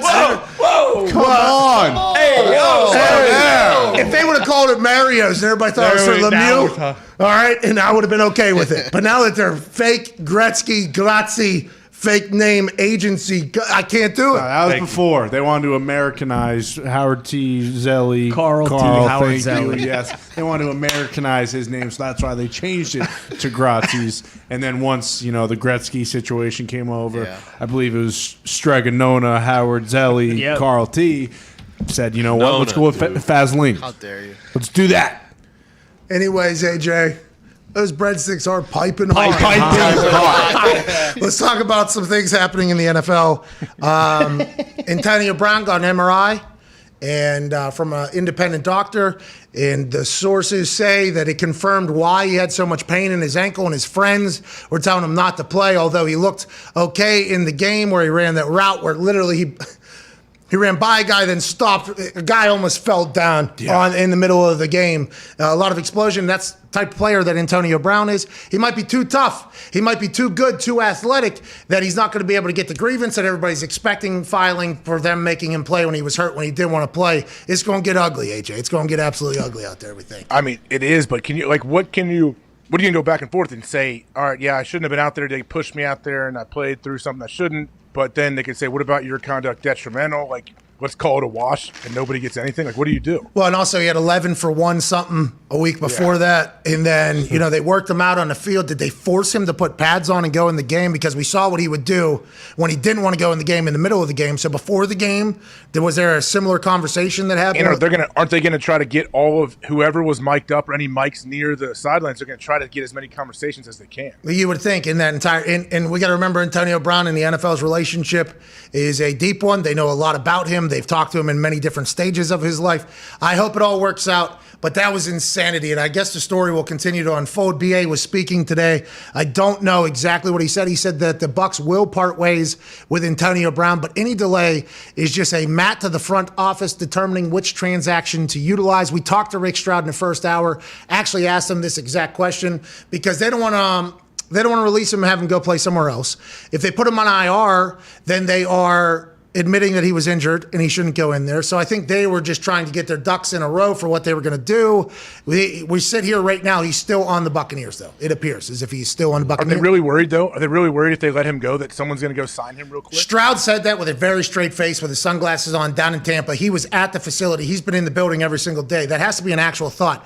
In my eyes, and in your eyes, it sounds like, and everybody we've talked to, ain't nobody signing Antonio Brown. But I guess the Bucs say, hey, he is a incredible football player. Yeah. This guy is an incredible football player. He didn't do anything that was against the law, so people could still sign him. He's not going to end up on a suspension list or on a commissioner's exempt list. So I think the Bucs are actually thinking, we know around the NFL people have respect for Antonio Brown and for how he plays, and there's only one Super Bowl each year. Maybe somebody will make a run at him for the last 4 weeks of the season or 3 weeks of the season. We don't want to end up running into him because we know Antonio Brown, with a little bit of spite towards somebody, could be potentially unbelievable. I don't know if that's the case. I have no idea what's going to happen. Would that go against his grievance, though? Like, if he goes and he plays next week, doesn't that go against him saying he has all this pain in his ankle? Yeah, but then the grievance isn't needed because he's getting paid from somewhere else, right?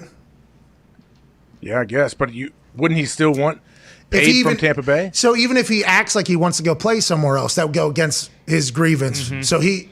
That's why he's chilling on the sidelines at Nets games. He's still in New York? Nets Grizzly game. Yeah, he's there forever now, H. Hey, how come nobody said, like, Congrats. Kodak Black has a song called Super Gremlin?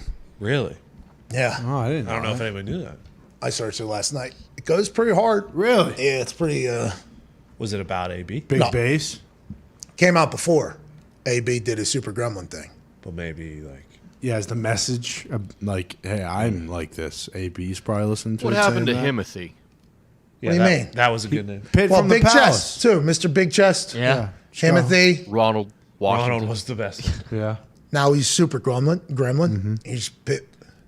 I'm from the Pit, not the Palace, dude. Now remember, let's not... He left Pittsburgh and did the same thing in Pittsburgh because he wasn't voted team MVP and Juju was. So, like, it doesn't take much. Hindsight, how do you feel about Is that what sparked it, really? Yeah, allegedly that is what happened because it's the same wide receiver room. Antonio Brown was clearly the number one. Juju was a great number two, though. Antonio Brown probably thought, hey, if it wasn't for literal double coverage on me every single game, this guy would have nothing. I mean, who knows what hindsight will say about Juju's career. I'm excited to see him get back healthy in that whole thing. But yeah, allegedly that is what made him say, oh, this whole team is a bunch of fugazi. I'm out of here. And then once he flips that switch, he's against people. Fighter mentality, I think he will forever have that. In what Stroud said, he alluded a little bit more on what I was told about how from the 3-week vaccination card suspension, he made up his mind, I guess, during that they were not on his side. And as soon as Antonio Brown does that, it's game, set, match. So if this was his retirement, once again, we will chat about it in a couple years in a much different fashion than we are currently. Do you think he even wants to play?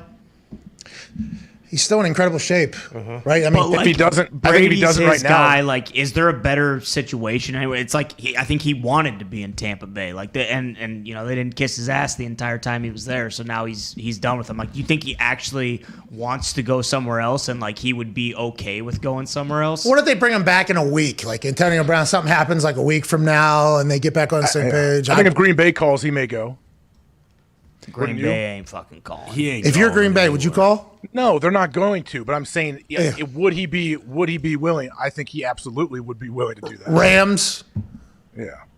Really, any of the playoff contenders. You'd be like, Chiefs. good quarterback. Yeah, let's go get another ring. I don't know.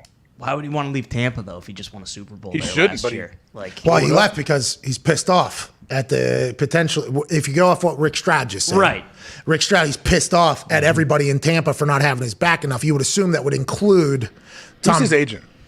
He was with Rosenhaus, then he moved on to. Rosenhaus dropped him like publicly, didn't he, during one of his? Yeah, and just for situations? future reference, the agent works for the player. It's not the other way. So Exactly. I thought hustle when hard. people are like, "Oh, I am not doing it," it's like, hey, that's not how it fucking goes, pal. Like you Like, okay, way to go. You will no longer do work for that person. But also, I'm just wondering if he's gone through like how many agents he's had in his career. Well, I don't want to judge him. We go to the source and find out his real estate situation. Is there a chance that Zito left a shoe in that house, and in the 3 weeks that he wasn't on the team, the stench from that shoe was seeping into his brain and caused this? We haven't thought about it. Cannot rule it out. For those that are new listeners or watchers, the house that Antonio Brown is living in Tampa Bay was our house, the FanDuel house, when we were down in Tampa Bay for the Thunderdome experience. When we would travel down each week on Thursday night, do the show live from a house in Tampa. It's a beautiful house. Beautiful house. Beautiful house That in Tampa. courtyard. Oh, it's gorgeous. Good times in Antonio Brown's house. We did down leave there. the tiki torches. But then we had to pay for 2 extra months because we didn't know how long the Thunderdome was going to be there. So we had to pay for 2 extra months, whatever the reason, because we got fucked and we didn't want to just sit there and fight the landlord or whatever. Then we saw videos of Antonio Brown in the same house. Yeah. Just like 3 weeks later, and we're like, oh, we're paying for Antonio Brown to stay in this house. Turns out probably the landlord's double dipping. A little bit. Yep. And she was a hustler. She always was a yeah. hustler. She was. I mean, we couldn't get the pool cleaned for 5-6 weeks by the time we were already out of the Golf place. cart was supposed to be, fixed week one. No, because golf cart is how you get around that area, by the way. Exactly. Yeah, we'll get that fixed for you. It wasn't until after we were gone. Nope. Thunderdome was 3-4 months, but Antonio Brown was on that golf cart in that pool. Clean pool, too. Cable all fixed. But you're right. It might have been something that Zeke left in there and seeped into the I old did forget my goggles. in the pool. No, in the room. So Swimming laps? I was swimming, yeah. The first couple weeks, the pool was usable. Oh, yeah, we soaked And then once again, now it makes sense. Zito No, don't do this. goes into the pool. I All of a started- sudden, we got toxic water. That makes so much sense. What are you, Shrek, dude? Don't put it past me. That's why people wear socks in the pool. I don't wear socks. Hey, at all. he does wear socks in the pool. Yeah. Because He does. listen, not everybody has. That's this- not going to help anything. That would have trapped at least the whatever shit coming out. Do you know Zito's feet is? Hey, I mean, if he has rubber socks, maybe. No, I don't wear socks. No, you don't understand. AJ Zito turned my pool green this summer. No, I didn't. Yeah, those feet, dude. You had to Back write out. it into his Seats out of contract. there. All right, let's cover a couple more here before Jet Passon joins us. Jalen Hurts sent a letter to the Washington football team about what he would like to see enacted after he almost, and media people, I didn't even see the guy taking a picture with the bald head down there.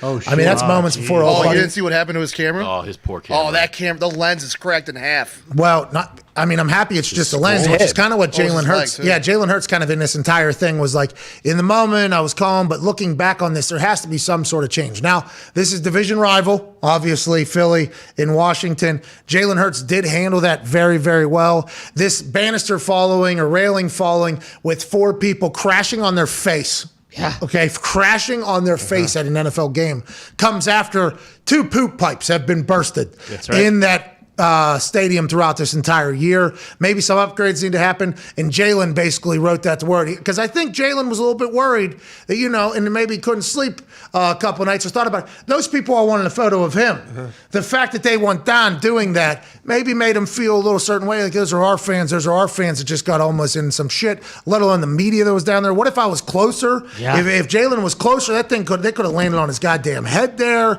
It all makes sense. I don't know if any other quarterback or most quarterbacks would have done this. Jalen did it. I assume Philly loves this. I don't know what's going to happen with the railing, though.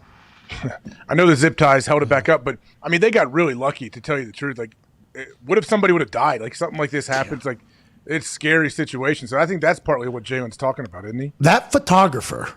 How is his head not? There's an alternate smashed? angle where that bald dude lands directly on the top of his head. Yeah. And it was like an 8-foot fall. Because at those games, you always see people leaning over stuff. And it's natural to think, like, how secure is that banister? Yeah. And you're always like, oh, the stadium's gone through their checks. The stadium knows. The stadium, they got to have like a 5,000 limit, whatever the case is. And then that thing, wham! And it's like, oh no, in the National Football League, the biggest league on earth, $110 billion media deal was just signed, let alone all the money that's made off of concessions, ticket sales, merch, everything else going on in sports gambling world. Somehow, some way, they have some ratchety ass stadium, poop pipes bursting, people falling out of there. I know they got a new brand logo they're about to display. Jason Wright's done an incredible job trying to clean up a lot of the shit going on over there. Can't be putting zip ties on that goddamn thing and walking off. Can't be telling the people to stay the fuck off the field and then say, oh, we offered them medical advice. Now, granted, Philly Johns, you never know what's going on in their story and how they're kind of finagling it. And I'd assume there's going to be cameras and mics in that area as well, with media people saying the Washington football team did offer this and did not offer this. But that's an ugly situation there. And it's only compounding on top of each other for the Washington football team. Yeah, I mean, the people there, too, obviously, luckily, no one got hurt. But like you said, like Jalen Hurts, like he was very, very close. Like he could have blown his knee out very easily. They're about to, go on a playoff run, and I wouldn't put it past, people Dan Snyder's hired and be like, get off the fucking field. Right? When those people fell down, like they don't give a shit. You got your photo. You're not going through a ton. Climb. Now that the rail's here, climb, Get on it. and go the fuck out. Get the fuck on out the way of out too. We'd like you to buy a $14 beer. Have to. Actually, that'll be on us. You buy the nachos as $22. It's awesome. It's absolutely awesome. What a wild time to be in the NFL, dude. The NFL is insane right now. Just another thing for Washington to have to. I'm sure there's going to be plenty of lawsuits, more lawyer fees, everything. Washington has a million things I feel like in the front office they're dealing with. Jason Wright walks in and his desk looks like this, but it's all shit. Yep. Yeah. All right, we got Just poop problems. pipes.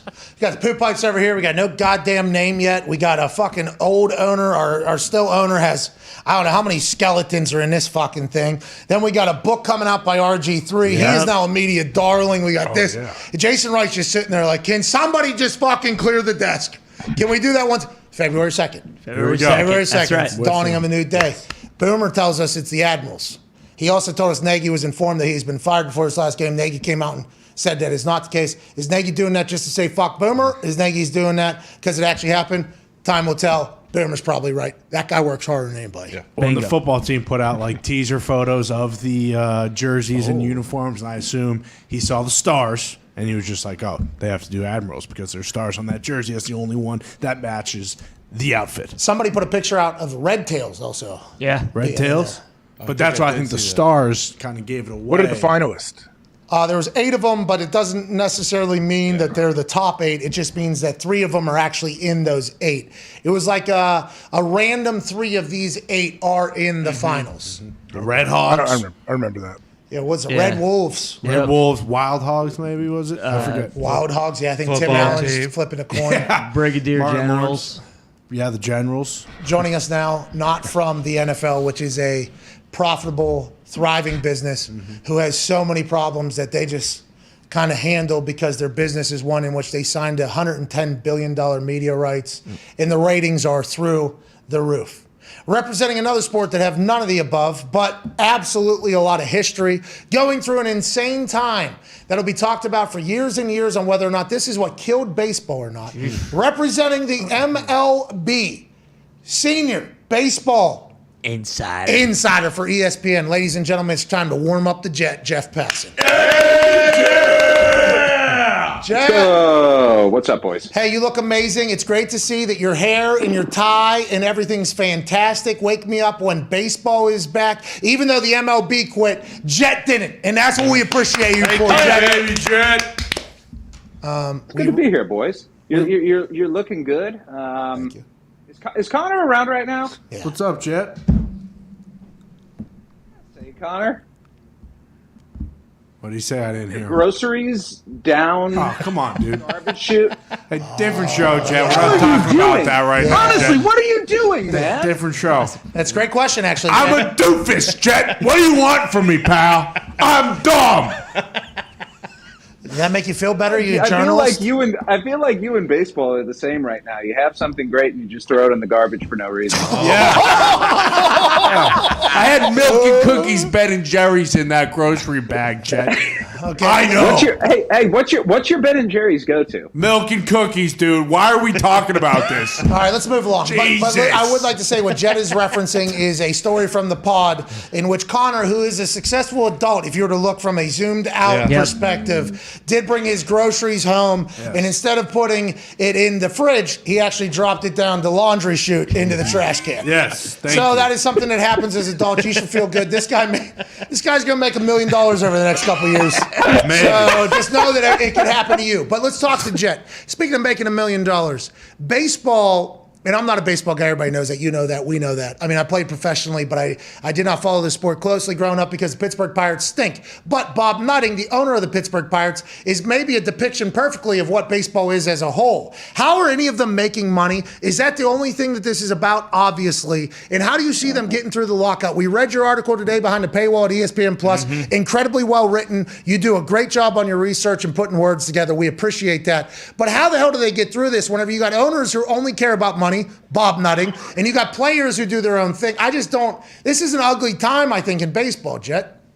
Yeah, it's a really ugly time right now. But because the problem is, on one side, you've got owners who believe they pay players too much, which I think is kind of silly, honestly, because number one, players are the game, like every game. Yeah, I'm sorry, but if you get rid of the players, then the game is nothing. Beyond that, this is an ownership group that, you got 30 billionaires, and they're billionaires for a reason. It's because they don't go and give out money for charity to their employees. On the other hand, you've got players who are looking at a few things right now. Number one, salaries have gone down $200 million in aggregate since 2017. 2017, players were getting paid $4.25 billion. Last year, they got paid $4.05 billion. So they feel like they've had money taken off the table there.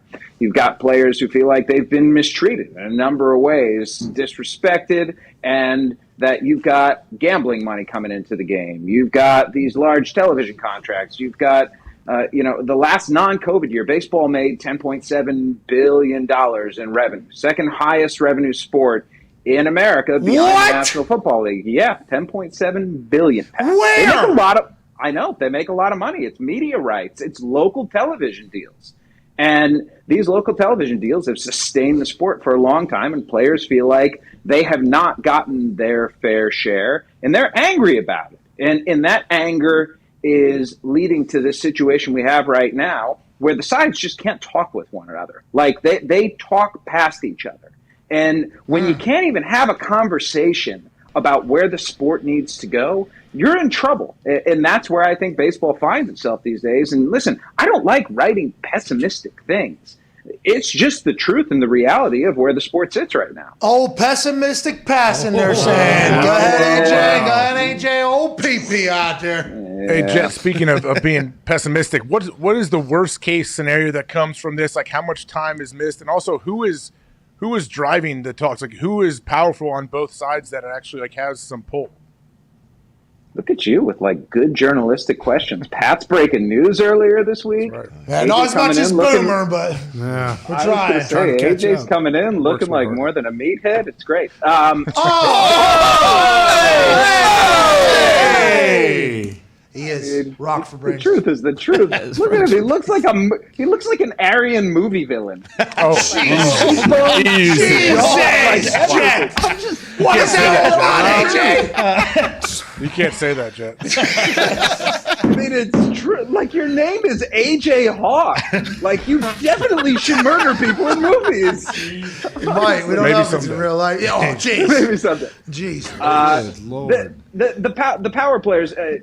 Pat's best friend, Rob Manfred, the commissioner of baseball, clearly is at the forefront here. And it's been interesting because you guys understand, having been through labor issues, right, with the NFL, what it's like when the public sees a dispute like this. A lot of times, I think in the past especially, it's been, we're rooting for teams. These players make a ton of money. They're doing something that they love. Like, why should I be on their side? The difference this time around, I think, is that a lot of people publicly do not like Rob Manfred.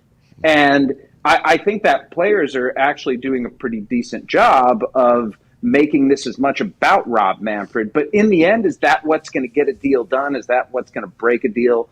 No, probably not. In the end, what does it always come down to? Money. Like what? Deadlines. That's it. That's it. Deadlines. Money and deadlines. No, AJ, you're exactly right. And I think we saw the power of a deadline leading up to December 1st. So the contract expired December 1st. We all knew that there was going to be a lockout. But going into then, Major League Baseball teams spent $1.7 billion on players in the week and a half or so leading up to it. Corey Seager got $325 million. Max Scherzer's getting paid $43 million a year. I mean, there were huge, huge numbers tossed around, and it shows the power of a deadline. The problem is there is no hard and fast deadline right now. So even though the lockout started on December 1st, Baseball and the Players Association still have not had a single conversation about core economics, which is what this thing all goes back to anyway. We did some tank top journalism earlier, so we tried to look into this thing. And you have told us before, because I've asked so many times, how do they make money? Is it baseball hats? Is that whole thing? So we looked into it. I guess there's, $700 million that is dispersed amongst the teams in national revenue. This is what the internet has told us. Then the local deals are for the teams, or do they have to share that money amongst everybody? Like how the Pittsburgh Pirates averaged 24 people at each single game this year. How did they make any? When you have to pay for the lights to be on, the Zambelli fireworks, you have to pay for the workers in there. You have to pay for the travel of the team. You have to pay the players. How are the Pirates making any money? They're just using other people's monies? Yeah, before the Pirates spend a single minute on the field every year, they're given somewhere in the range of $70 million in revenue sharing from big market teams. Now, if you look at this like the NFL, for example, the NFL's revenue sharing is very simple in two ways. Number one, every team has the same limit to spend because it's a salary capped sport. So every team understands that. But beyond that, there are no local television deals in the NFL. It's all national television money. It all gets split 32 ways. In baseball, you're kind of on your own, but 31% of your local revenue gets put into a pot and split up and distributed back to those smaller market teams especially. Don't everybody hate Bob Nutting then around the MLB? Can they vote him out and others out? Because we saw LA because of how much they are worth in 25-year deal. I guess it's multi-billion. Then the Yes Network is like 3-point-something billion in that entire game. And then you look at the Pirates, it's like $40 million or something. Like, don't all those big name teams that are actually trying to win in the professional baseball league, don't they hate those smaller ones? So this is an interesting point, and I'm glad you bring it up, because what the players have been saying, right, is that we feel like there's too much disparity. We feel like there are teams that are tanking, that are not trying to win,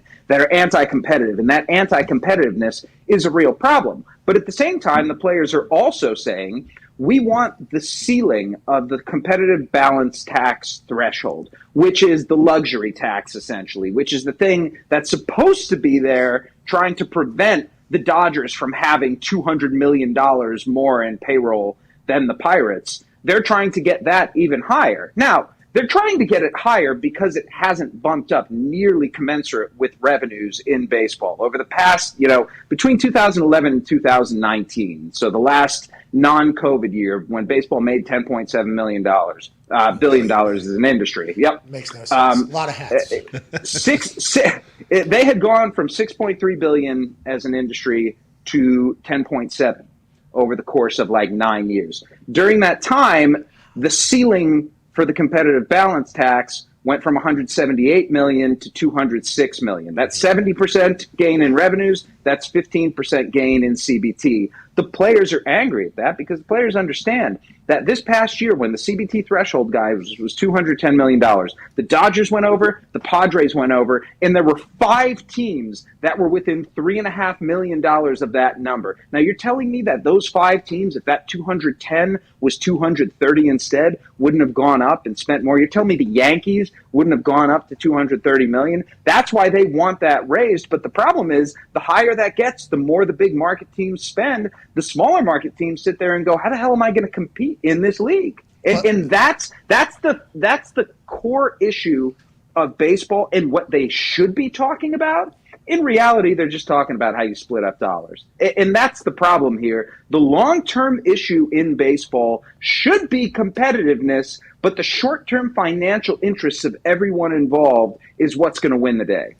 Baseball, it sounds like those owners, much like us, nobody's watching, but big deals are being taken place. Yep. That's great business, I guess, out of Manfred and the team, even though Manfred, every time he opens his mouth, the foot follows it. He literally shoots himself in the foot every single time. When is the deadline for this thing? Spring ball? What is that?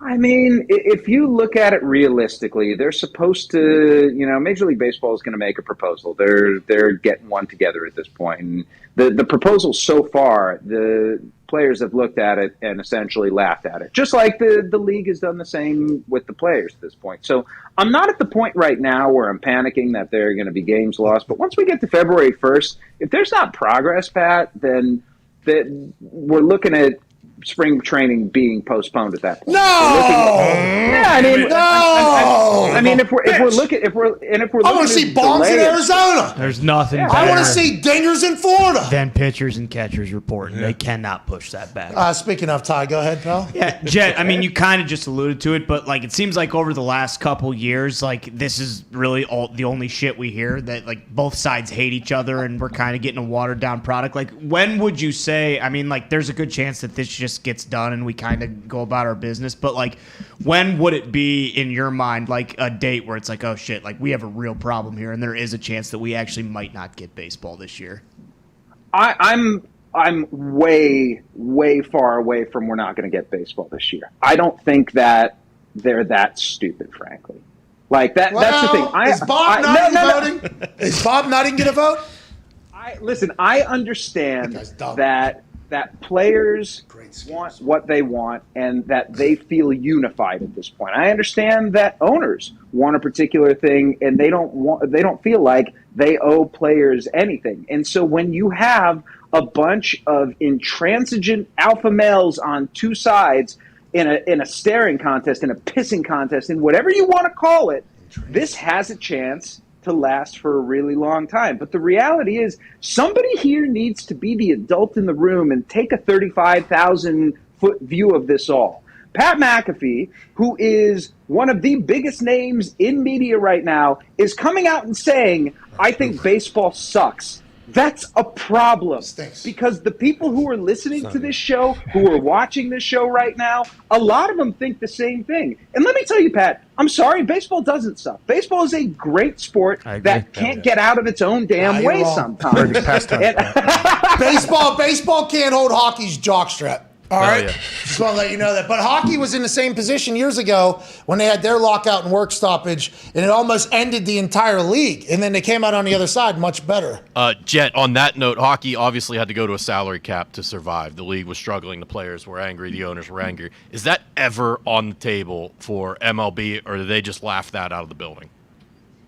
The players think that they will never have a cap system. And I tend to agree. Now, there is an argument, guys, to be made that a cap system would be more financially lucrative for the players. And here's the issue. So let's look at what the players are asking for, some of the things they're asking for. They're asking for free agency after 5 years instead of 6. Not going to get that. They're asking for arbitration earlier on. Probably not going to get that.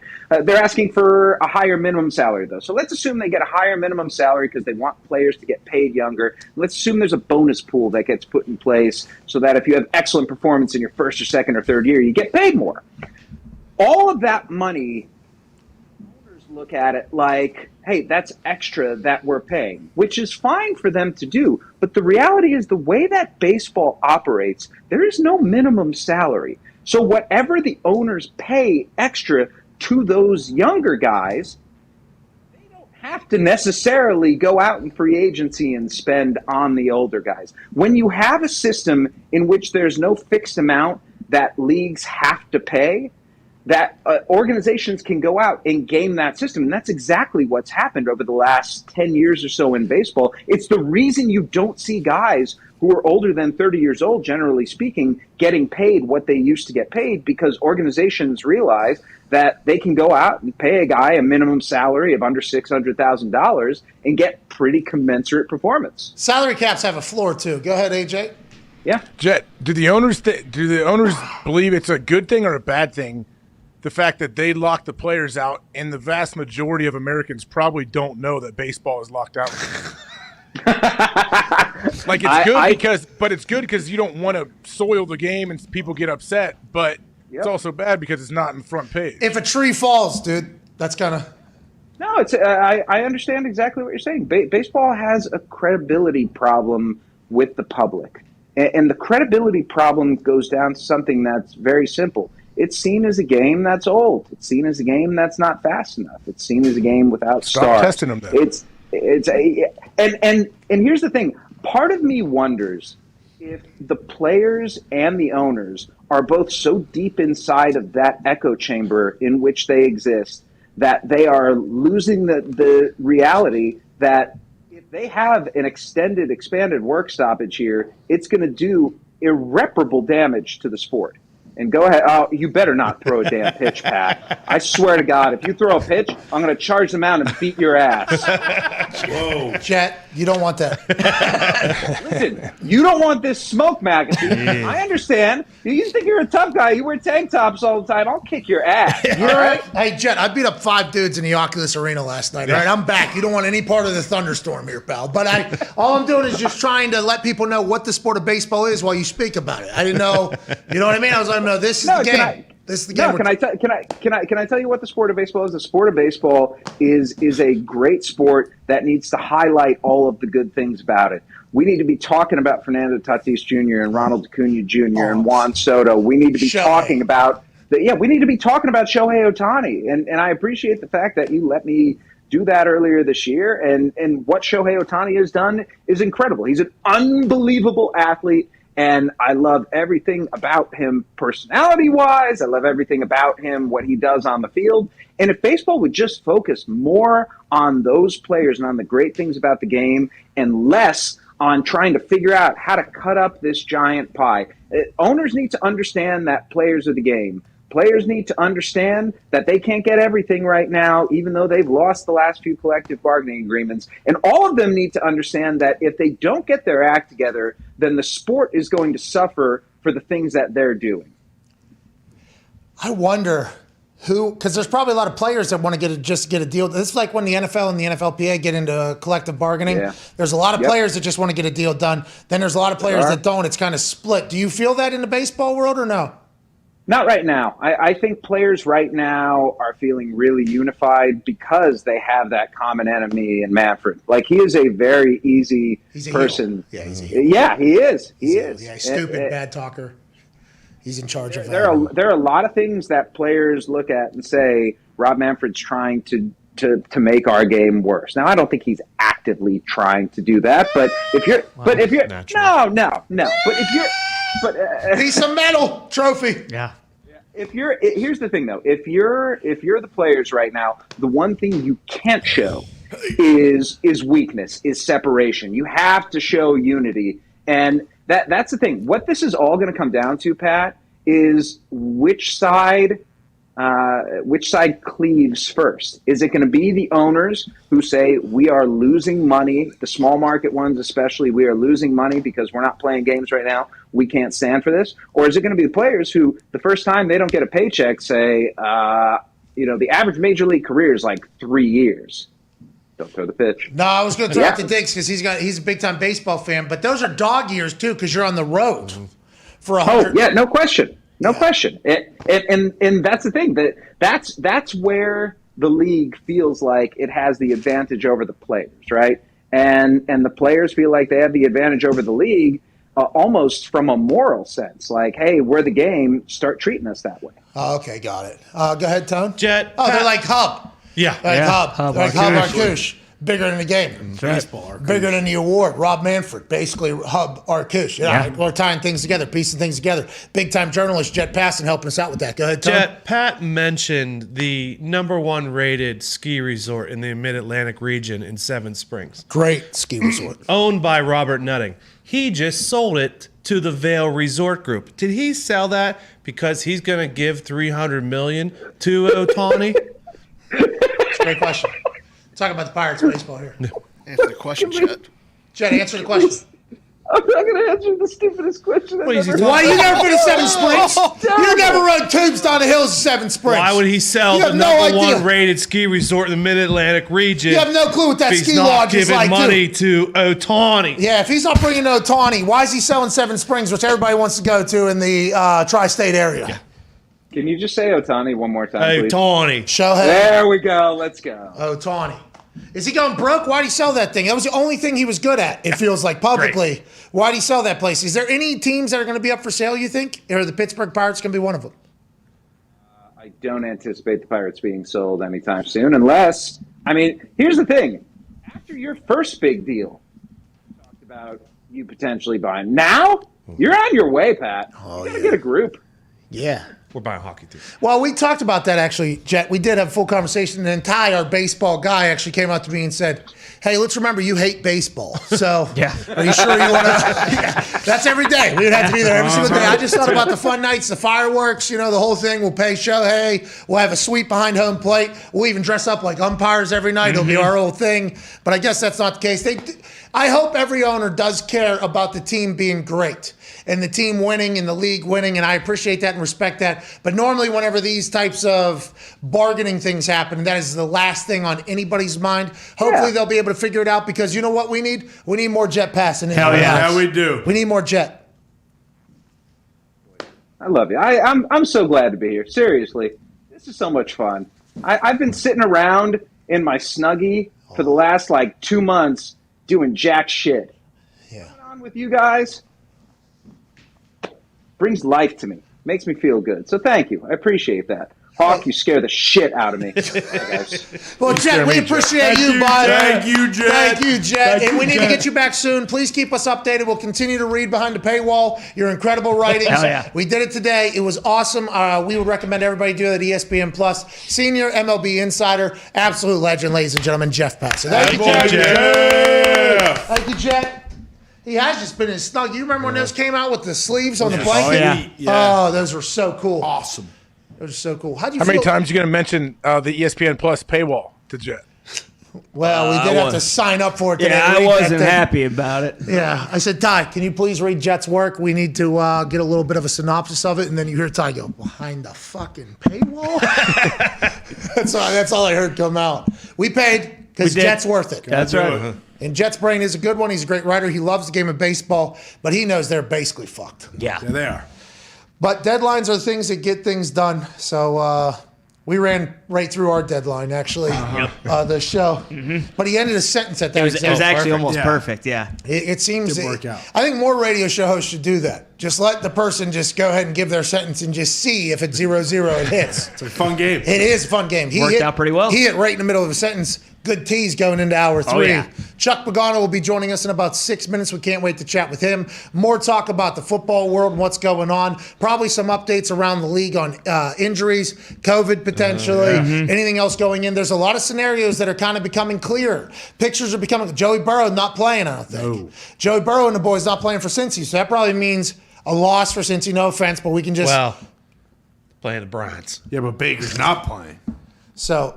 That's right. Case Keenum versus whoever, Zach Taylor maybe, whoever's Brandon playing. Allen. There it is. So but if the Bengals lose, Bills win, Pats win, Colts win, all of a sudden it's Colts, Bills, Bengals, Pats, as opposed to Colts, Bengals, Pats, Bills. So there is a lot on the line if the Bengals are the only team that lose out of those 4. And by the way, we'll fucking probably see you in Buffalo if the Colts end up playing the Buffalo Bills in that first round.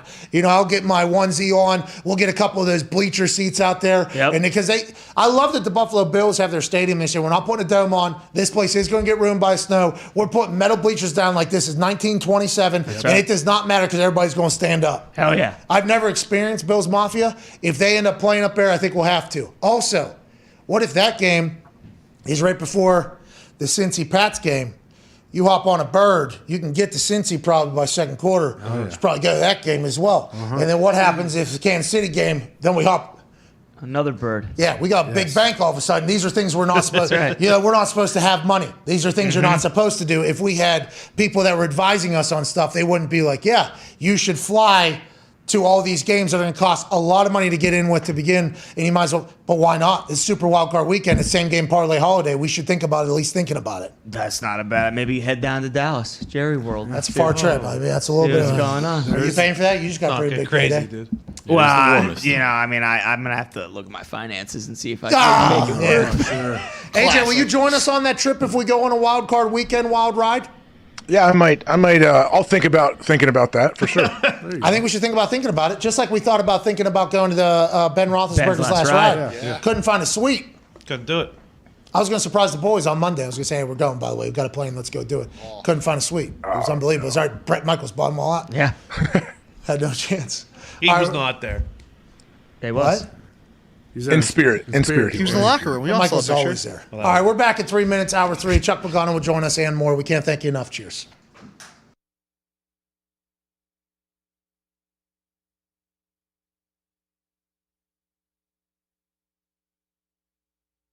The Jacksonville Duval Jaguars are dead. And I think that is something that is a shame. But we should at least have a moment of silence, I guess, for the Urban Meyer-led Jacksonville Jaguar squad.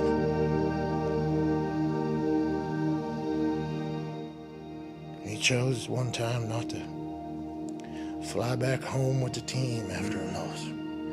Said, I gotta see the grandbabies. That's right. The only babies he saw were those young ladies at the shop house that week. Devil. He had to answer a lot of questions about that, but then he got back on track and started coaching football. Oh, yeah. Forget about the fingers. And they won.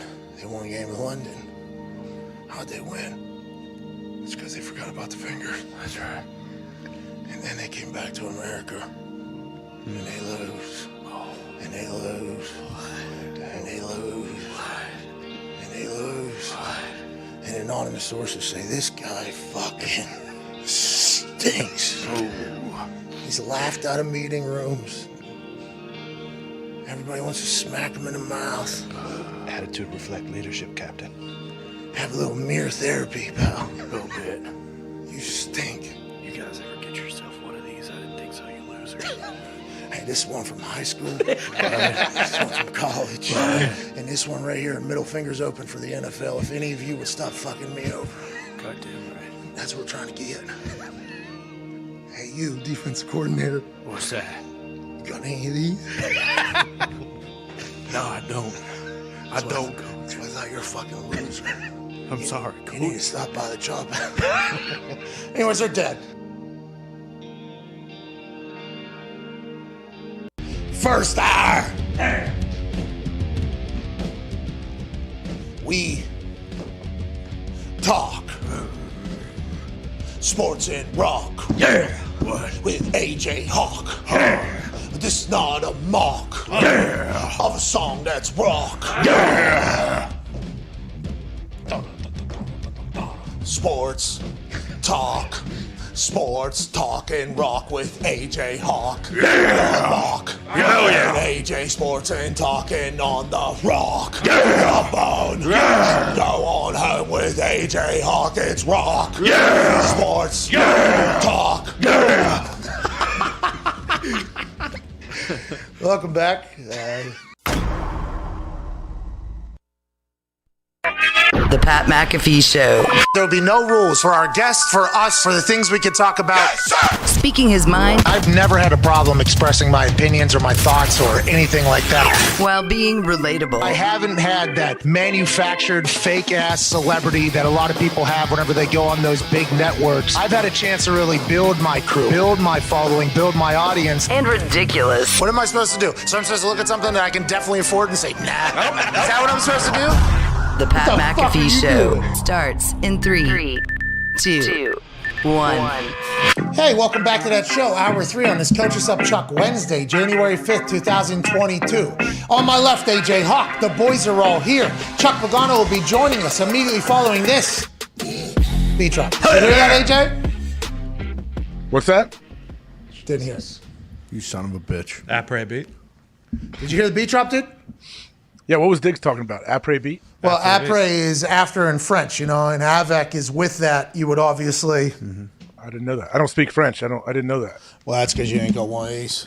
Uncultured swine. We got Chuck Pagano joining us in about 2 minutes. NFL coach for a long time. A man who's been around football for like, well, I don't know what, 60 years at this point. Grew up basically with football. Dad was a coach. He became a coach high school, college, and in the NFL. I was very lucky to be a player on a team in which he was a head coach of. Ladies and gentlemen, the Coach Us Up Chuck segment host, Chuck Pagano. Oh, you look good today. What's up, guys? Hey, you look good today. So do you. Oh, no, you look better. AJ looking sweet, Chuck Berry shirt. Well, he just got buried by jet passing. I don't know if you heard.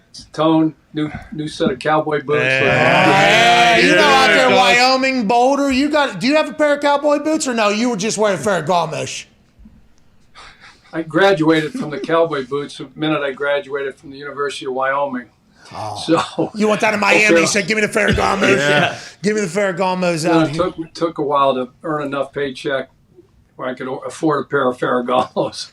Yeah, but then when you got them, you know, you never left. You said, "Wow, these Italians make some good fucking shoes, huh? Don't they?" Really good. Beside the gabagool, the Ferragamos. All right, let's talk about the NFL, where we're at right now. Week 18, there's a lot of conversation around the league about resting players. Do you play players? Do you worry about them getting hurt? They can get hurt at any time. What would you be thinking going into this week? And also, with a guy like Derrick Henry, who has had no reps in however long it is, do you think about maybe treating this weekend like a preseason game, knowing that they have the number 1 seed, they could potentially have home field advantage, you got a week off the next week? What are your thoughts on all that, and who all is involved in making those decisions, you think?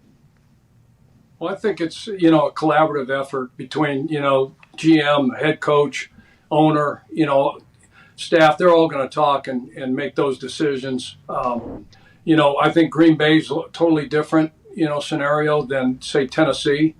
Who Tennessee goes and, beats Houston, I believe it is, and they got the number 1 seed, and the playoffs go through Tennessee. So as far as Derrick Henry goes, I wouldn't have a problem if the doctors have assured me, and Derrick has assured me, but mostly the doctors have assured me that, hey, look, and I know at any point somebody can get dinged up, but he's not going to, the foot is fine, it's 100% healed, he's good to go, then I'd get him some burn. How much burn? That just depends. They put a pitch count on him, say, look, we're going to give you X amount of touches, see how this thing goes, and get you out of there. Obviously, they've done really well without him. So if they can get him some burn, get him out of there healthy, win that game, get the 1 seed, awesome.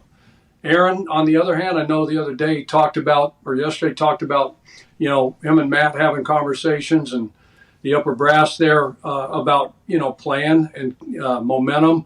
All those things come into play, and you get worried as hell. You think back to, the 13-3 Colts or whatever it was when they rested guys and then, get knocked out, in the first round. You always worry about that, but there's no way that as the head coach, sometimes you got to make decisions and you got to protect these players from themselves, no matter how bad they want to play and go out there. But for them and for Aaron in that club, it would make absolutely 0 sense to me for them to play. Okay. And, because God forbid if something did happen, in week 18, 17th game of the season, and, they've already got home field, secured, to me that would make absolutely no sense. So I'd just say, look, I know you want to go out there. I know a bunch of you guys want to go out there, but, Aaron, Devontae, a bunch of these guys, the runners, I'm going to get some young guys some burn. It don't matter,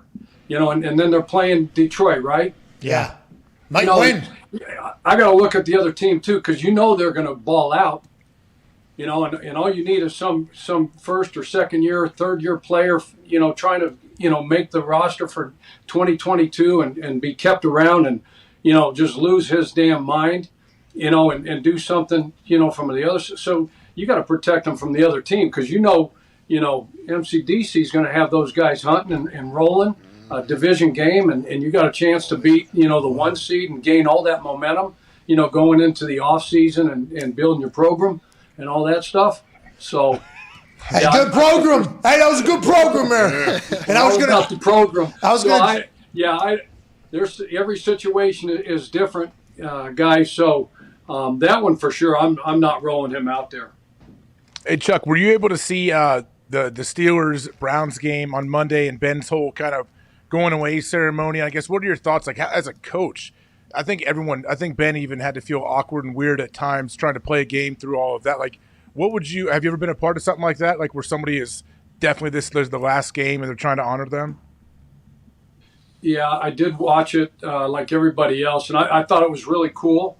I thought they handled it really well. I thought Ben handled it really well. You can only imagine, as a player, I had left, Baltimore in 2011 to go to the Colts, and Ray finished up in 2012, and he got the injury and announced his retirement and came back for the playoffs. And Pat, you remember we had to go play them in the wild card game, in Baltimore.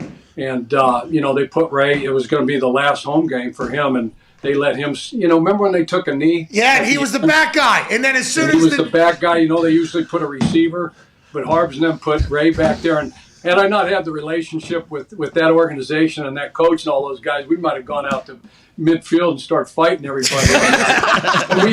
we loved it for Ray, but I thought that was, very, very cool for Ben. And you can only imagine the emotions that are going through him, and to be able to kind of, walk out on that field, have all the emotions leading up to the game, and then walk out on that field, the ovation, this, that, and the other, and then be able to lock back in, and go execute and run the offense and get the win. And it's like, the football gods shine so bright on them, to be able to, win that game, and then they get the interception, and he gets to go out and take the best, the best play in football is on a knee to win a game. And to do that, I thought that was really cool, and I thought, Mike T and the rest of those guys handled that really well. Yeah, the only people that really fucked it up were the refs, who didn't let the timeout that was called with 2 seconds left, so that Roethlisberger could get the old sub out, sub in thing, like in basketball. The commentators kept talking about it. I don't think I'd ever seen it in football, but also there's not a lot of those moments in football where you get a chance to kind of honor somebody like that. That last game with Ray at home there, everybody knew it was his last game. You remember how high that fire was when he came? I mean, those fireballs were burning up all Baltimore that day. He came out last. It did the whole thing. It was electrifying in there. And I think that's probably the closest, because Ray was beloved in Baltimore, obviously. Ben beloved in there. Getting a chance to see that. I mean, as you were talking about it, I was thinking back, like, oh shit, like we were there for Ray's last day. What do you think about the Antonio Brown? We talked about it there whenever you're talking about rolling Aaron out there for an injury, and sometimes a coach has to look out for a player. This Antonio Brown thing is only going to get even, it sounds like muddy the waters a little bit, because Antonio Brown's team and people are saying he was too injured to be on the field in the first place.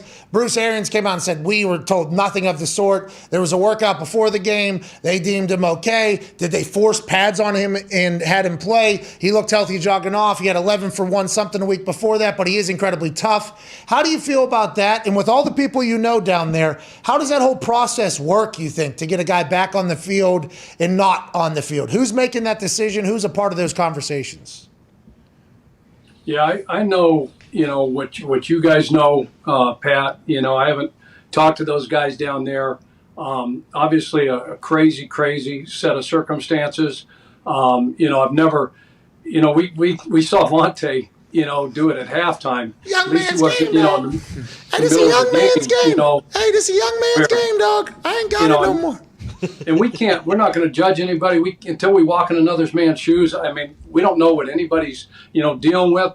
So there's always, the behind the scenes stuff of, he said, she said, was he hurt? Was he not hurt? There's possible fines that come into play here for conduct detrimental.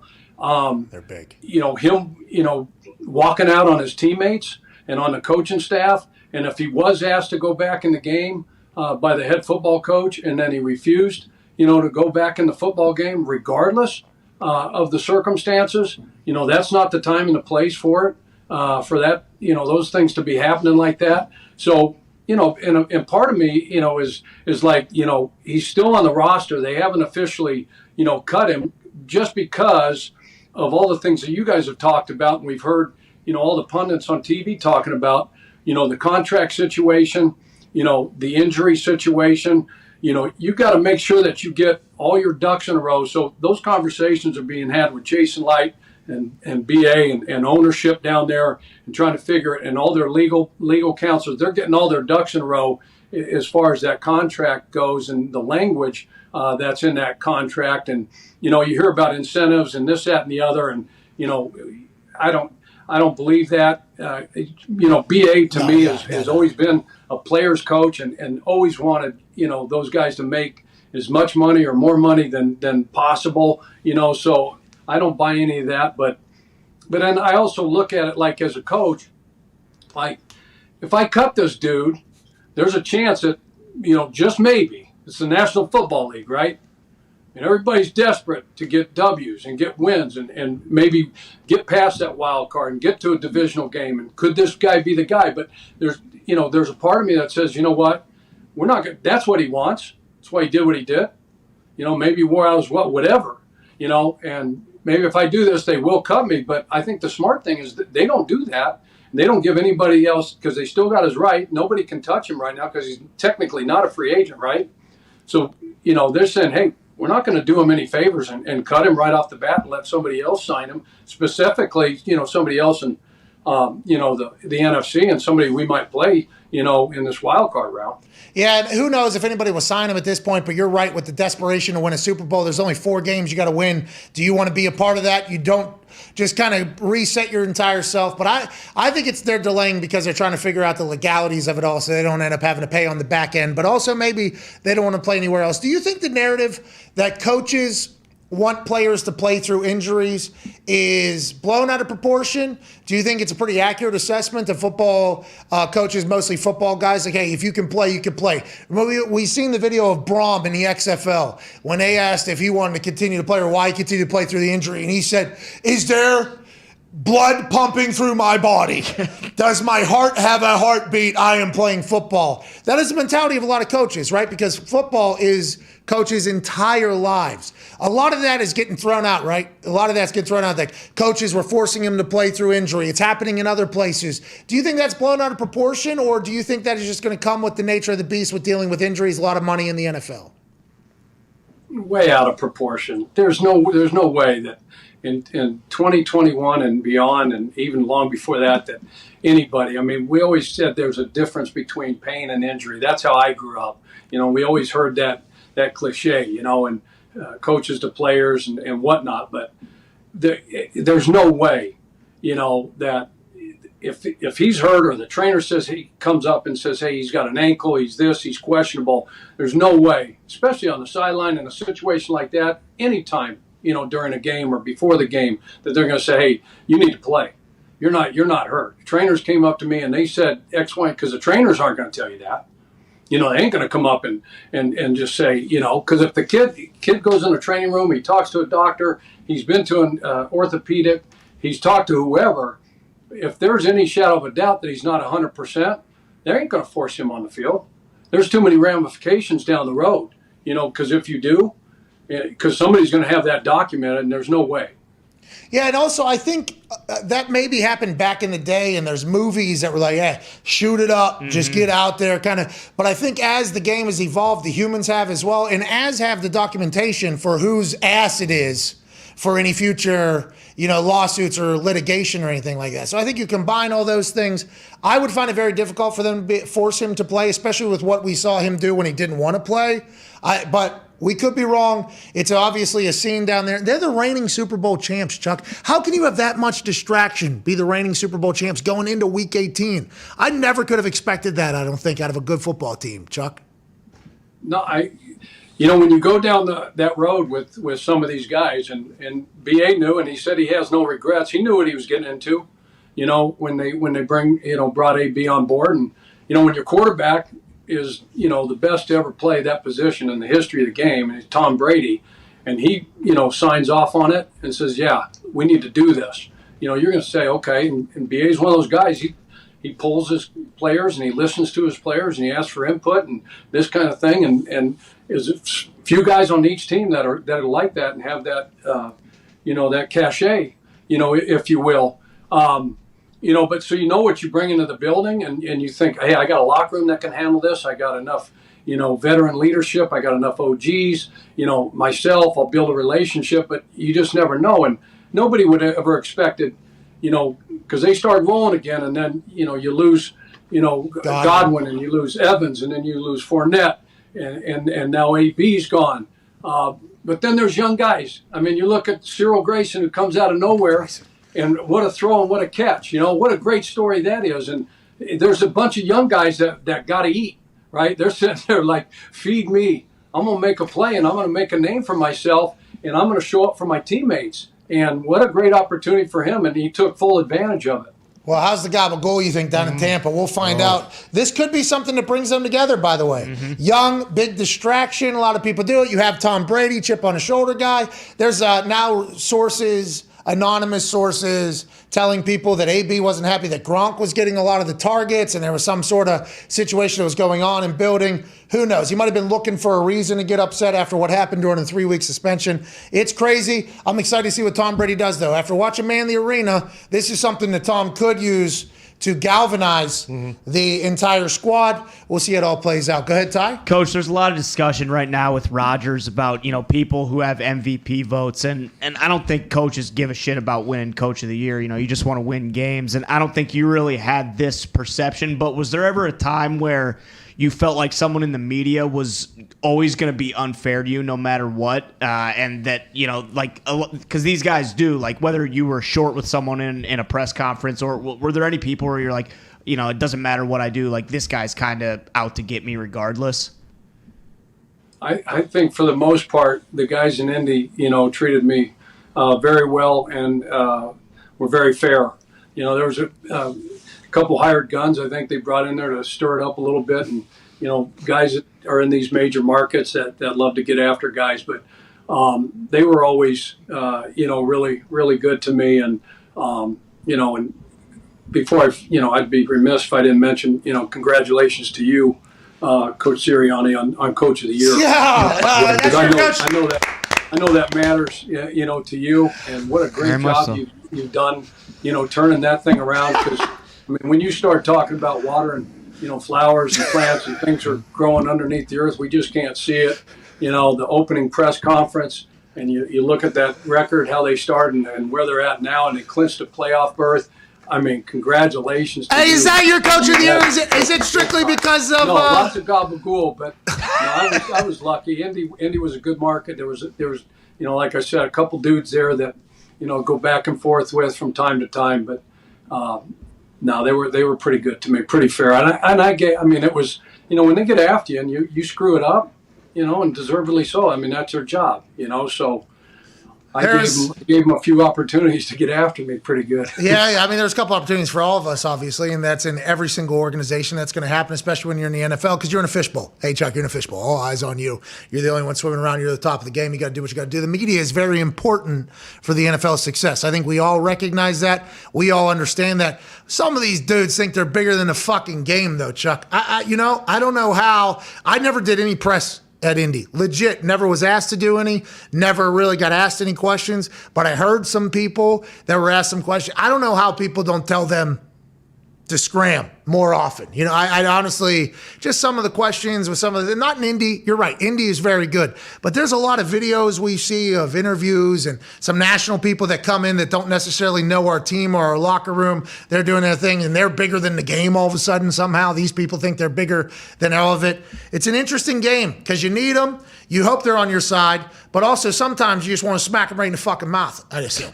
So you kind of have to balance all that out. No, and the old adage is, they got way more ink and paper, than you got years left on your contract. So just keep that in mind, and that's how they sell newspapers, and that's how they get clicks and things like that. And yeah, there was times where you want to come right off the podium, and get after somebody, like you said, and Doyle had his neck brace on one time, because remember when he was in the ring fighting UFC or whatever? Oh, yeah. Greg's a great writer. Great talent. I think he's a brilliant writer. Me too, by the way. Journalist. He does a great job, and so yeah, there was times when you want to get out, but you can't let them get you to that place. Where they got Joe Judge to go, and he goes on a 11.5-minute diatribe, like we like to say, on. That's just like I've listened to it like 3 times now, and I'm just like, where are you going with this? This is a no-win situation.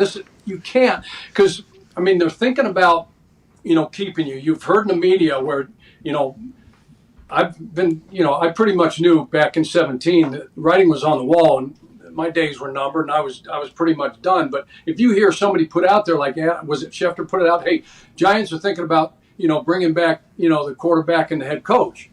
I'm thinking, okay, well, if that's the case, I'm going to try to do everything possible not to give them any fuel, and anything else to change their minds on this deal. But if I'm watching that and I'm part of the Mara family, part of ownership or this, that, and the other, because I don't know if, the GM, they're talking about Gettleman being gone from there and making a change there, but I'm not going to give them any other reason, but to go on to let the media, because you're pissed off and this, that, and the other, and you think, hey, the culture and we're going in the right direction, and changing how people think is really hard.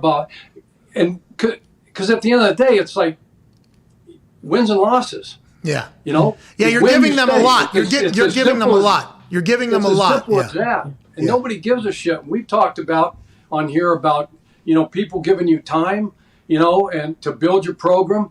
And get a couple, draft classes in there and giving you all that kind of stuff. But if you're going to run you, it's going to be because you didn't win enough games. It's not because of how you handled the media, how you handled your team. I just find it hard, you just give them too much stuff. And 3,000 words, I think it was like 3,000 words or something. Like, you're giving them a lot of shit to pick apart when you're doing that, especially in the New York media. I mean, and you just had negative 10 yards passing on offense. I mean, it is. But and he was proud. He was proud of the guys and proud of the effort and the game plan. And we were going to. I mean, I would. Hey, look, we got our asses handed to us today. It ain't good enough. We got to be better. We got one more week to, prove ourselves, and that's that. They keep asking you a question. We didn't do a good enough job. We didn't coach well. And he came from a guy who said it the best forever. Belichick, when every once in a while when he lost a game, every other year, he'd get up there and just say, "We got outcoached, we got outplayed. We didn't coach well, we didn't play well, we didn't do anything well." Hey, we're on to Cincy. What do you need to get better at? What do you need to get better at? First down. We need to get better at second downs. Certainly need to get better at third downs, fourth downs as well. Next question. Thank you. It's like, what a hilarious answer. That's his thing. And there's some people that are better, more media savvy and better speakers. But you're right. You're not gonna talk anybody out of thinking your team's better than what they just showed on the field. It can only help it or hurt it. Joe Judge, he's got quite an uphill battle being the coach of the Giants anyways, being over in New York. If you don't win, and the history and everything, we're learning more about it via Strahan and documentaries and everything like that. But man, that was interesting. I loved it. He's a special teams guy. I hope he continues to go. But you're right. The 3,000 words is awesome. And people are going to say, "Oh, Chuck wants his job." You don't want to. You're just sitting back telling, "Hey, Joe, I've been there, done that before. This is not what you need to do, especially in this moment." Go ahead, AJ. Well, Chuck, staying with Joe Judge, don't you think all that stuff he said, it very well may be true. Like, yeah, of course, we're not fighting each other. The culture is getting better. I see it turning around. Obviously, he doesn't have any wins, so you need somebody else to say that, right? Don't you think his players need to tell the media that? Someone like that doesn't need to come from the head man, because he's trying to justify his job not only to the media but probably to the front office too. Like, hey, look around the league. Like, we're not nearly as bad as some of these teams. Like, guys want to be I feel here. like that's what he's doing. Like, shouldn't he let other people do that for him? Absolutely. There's no way he should have to go up there and give you a 3,000 word diatribe on why they should keep him and they're going in the right direction. All that stuff ain't for public consumption. Nobody wants to hear about, hey, I got guys rolling into my office and begging me to re-sign, and I got guys that played here a year. Nobody wants to hear that crap. They want, did you win or did you lose? And be accountable and own that. Just own that. Go ahead, Tony. When you win, hey, look, all the credit goes to the coaches and the players. And when you lose, it's my fault. I did a poor job of getting this team ready to go, and I got to be better. End of discussion. And to see that, I don't think I saw, one player or another coach or anybody in that organization come back and say anything after that and go, yeah, I mean, we'd love to be here. And yeah, another player on another team, I can't think who it is. I think D.O. said that maybe they lost one guy last year, and had that, I don't know if I'm quoting that thing right, or lost him. But D.O. I mean, I'm not looking for a job, so I can say anything what the hell I want. But and I'm not, I ain't after his job. But this is more of like, and I learned the hard way. Less is always more. We've talked about that 1,000 times. You're not going to win that battle. and you can have those conversations behind closed doors and all that, but and that's what he says out of one side of his mouth, and then the other side he goes and tells the whole world that he's having these conversations. And I talk to my players, and I ask my players, what the hell's going on in the locker room? Well, let us tell you what's going on. We stink, coach. We got to do something fucking different. We can't get a first down. We can't put any points on the board. Christ. Go ahead, Tom. There's not much hope either. No, not a lot of hope for the future, especially if they remain the same. And by Clown Show Organization, he had them doing push-ups. Remember? Yeah. He had them doing push-ups in full pads in training camp. Well, that's the other thing. Going back and you're going back to your head and say, okay, yeah, this guy made us do laps. He made us do push-ups. We had to do up-downs. He sent us to the stadium to run steps. Coaches and players, and they're. Can you imagine them sitting back and just scratching their head and just go, oh, God, no, cut it off. What a time to be a Giant fan. Shout out, Bruce. Go ahead, Diggs. Chuck, obviously you don't gamble, but I do. And week 18, a big thing is we got to determine who the fuck is going to try. Chuck gambles. He's Italian. No, Chuck gambles. He was literally called us from Vegas because Tina was down there at the slots. Right. What are we even talking about? The Pagano family is deep in the gabagool. Yeah. Teams that are already out of the playoffs, how do I determine if I think they're going to try or not? And I got this theory where away teams will be more motivated because they got to get back on the team playing with the coaches and their other players versus home teams who may have their U-Hauls already in the parking lot. Is there anything to that theory? What am I going to do this weekend, Chuck? Who'd you say, Tone? Away teams. They're going to try harder because they got to get back on the team playing. And look at each other. Versus home teams, you got your U-Haul in the parking lot. Coaches. That's a pretty good theory. Thank you. It is, right? That awkwardness could drive a little bit more passion. But our motto all the time, Tone, was win or lose, we booze. Yeah. So there was going to be plenty of gabagool. Hey, how's the year? How's the year? Well, it's over. It's the only way you can get through that stuff. But these guys are professionals, and, unless they're in a scenario like, Green Bay or whatnot, you can't, change your seeding. You've got the number 1 seed locked up. You're going to be the 3. You're going to be the 4 no matter what happens. Unless that's the case. Those guys are going to go out there and ball out, and they're going to play. And, they still, they signed up for 17 games this year. And, they're going to play. They're going to play 17 games. So there's a lot riding. There's a lot on the line for a lot of these guys, especially guys that are, contract years. They're going to be unrestricted free agents, young players that are getting an opportunity to play because of, injuries or COVID, or they're resting players. So this is big, and you're still on TV.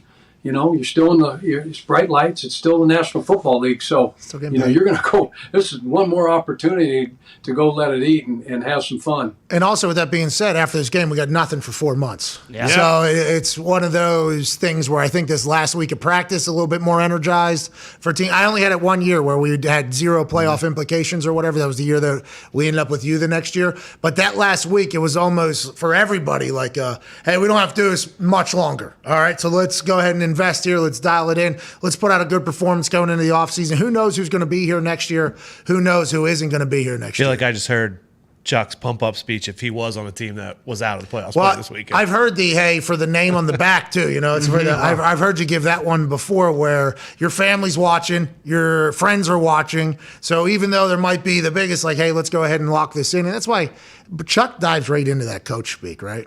And although he's just sitting on top of that Peloton 4 times a day and running errands and coming on this show once a week, football is going to be something that gets Chuck jacked, I think, forever, which makes me ask you this question.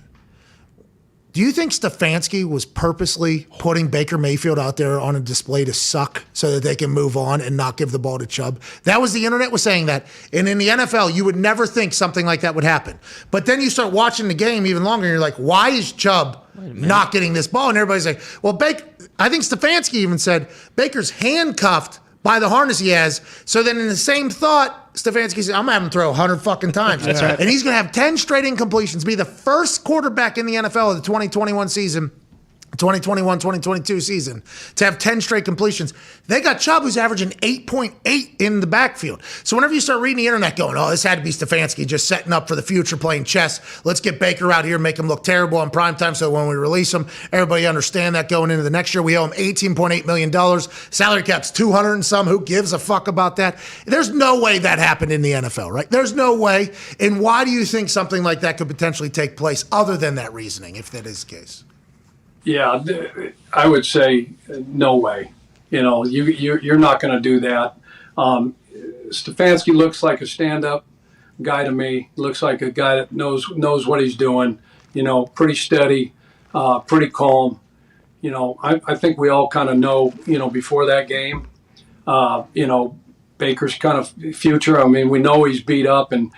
There's some head scratchers, out there, Pat. I mean, they start that game with 4, 5, 6 straight passes.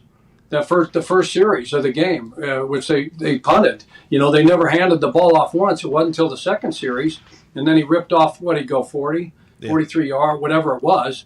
There's a lot of head scratchers there because the chance to win that game wasn't going to be because Baker was, throwing the football, down the field. It was, Pittsburgh's run defense has not been as solid and as good and steady as it has been in the past. And he's. What do you think it is? Ego? You think it's ego into the strategy or the game plan? You think just like, hey, I knew this is what we planned for. This is what we knew was going to work. Our film, because Stefanski's watching more film than any of us, and we have the gift of hindsight. He's the one who's deciding what plays to call. Do you think it's just ego that happens? Like for instance, a couple of weeks, maybe 4 or 5 weeks ago, Jonathan Taylor. Like it was like, well, Carson was a hot hand or whatever. Do you think it's just because the strategy, the ego? Why do you think it happens for some play callers? No, I don't, maybe some of that, creeps in there, but in this case, I don't think so.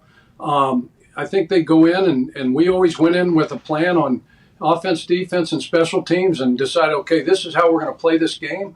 Complementary football, like Bill going up to Buffalo a few weeks back and running it, 50 times and throwing it 3 times, whatever that number was. That was their plan, and they stuck to it, and it worked, and they got out there with a win. And sometimes the game plan is thrown out the window in the first, half of the first quarter. 7 minutes to go, and and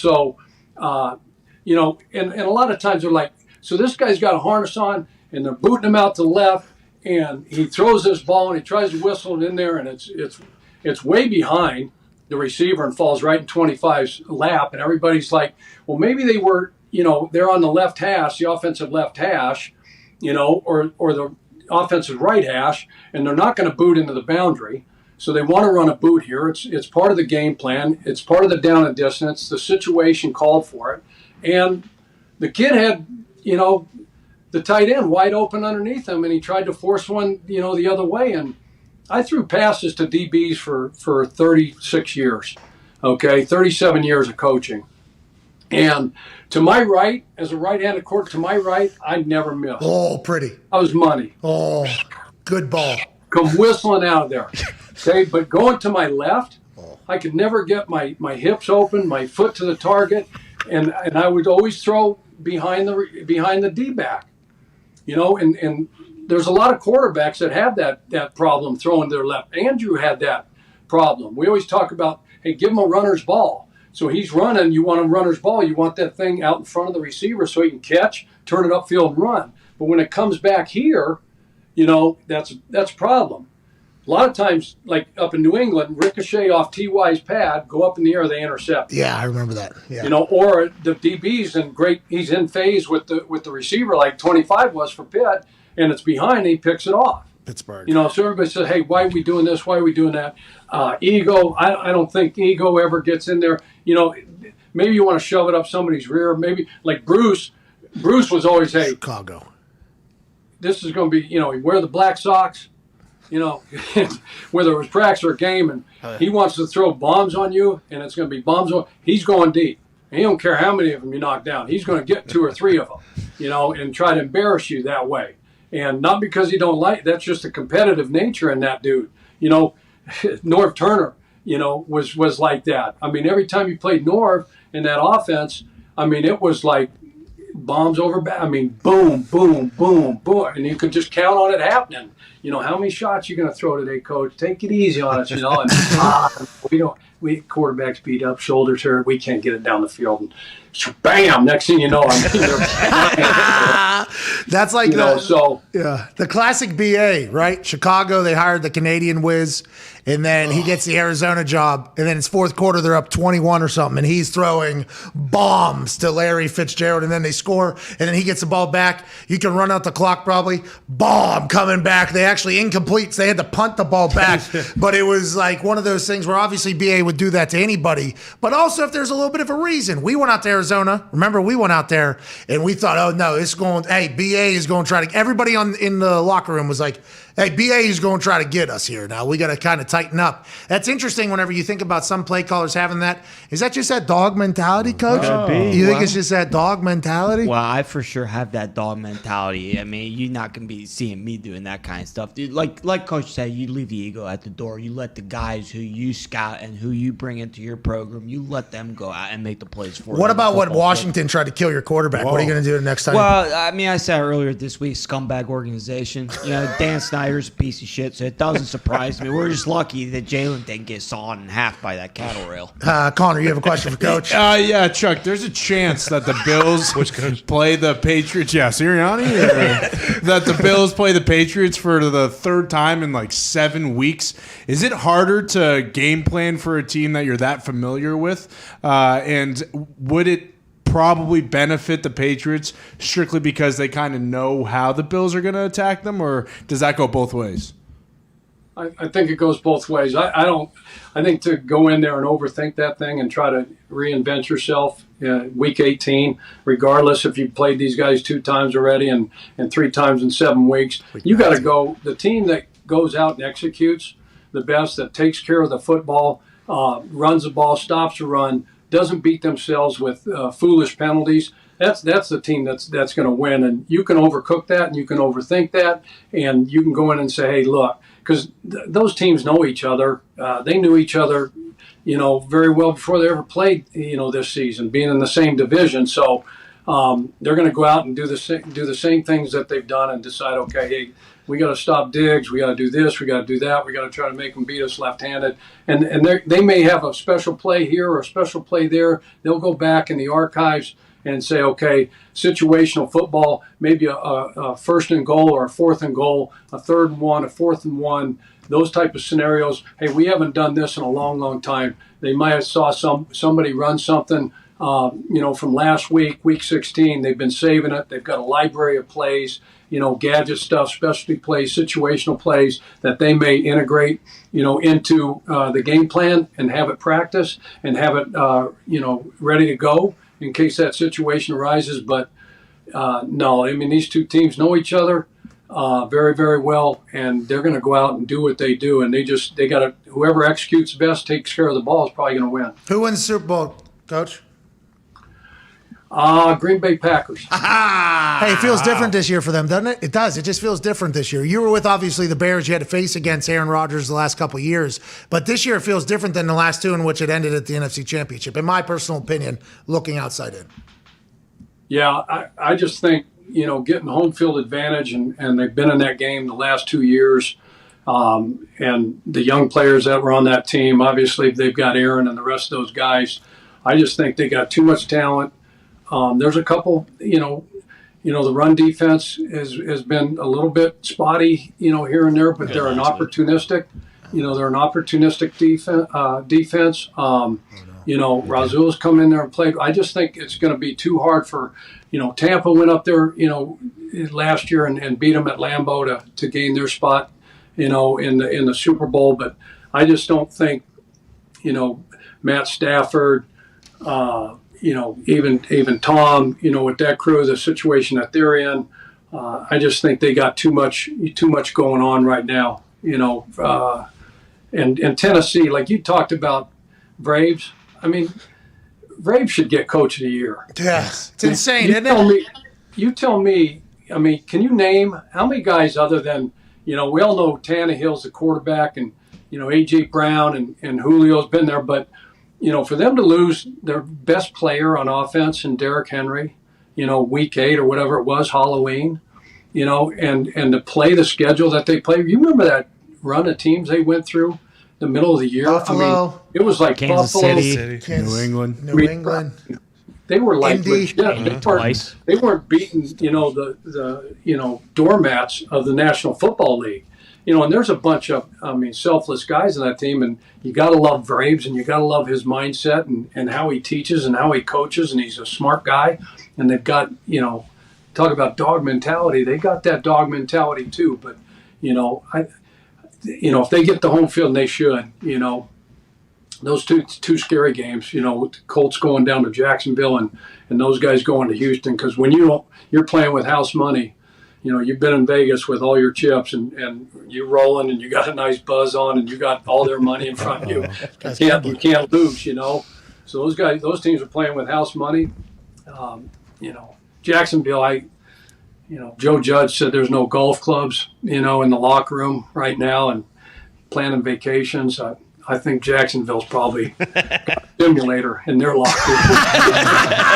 I think Colts win by 20. That's one of my locks of the weekend. I think after what happened with the Raiders, what the Colts need to do, it feels like that's going to be a get-back game for them. Obviously, the Tennessee Titans need to get a win so they can have home field advantage. But you're right, what Braves have been able to do, and I enjoyed what he said afterwards, and I assume a lot of meatheads did. Hey, the most physical team will win. The most physical team will win every single week, and it feels like that bully ball the Tennessee Titans have adopted, and they're getting the big Debo back in Derrick Henry. We can't thank you enough for joining us, Chuck. We love chatting with you every single week. You look great this week, Paisan. I see you trying to, hustle your way into a Peloton sponsorship too, moving that thing right behind you there. Go full screen on Chuck there. Chuck's like, hey, excuse me, Mr. and Mrs. Peloton. I'm on this thing all day. If I can get some free ass pads, that'd be fantastic. Yeah. No, Appreciate you guys. Hey, you too, ladies and gentlemen. Chuck Logano, thank you.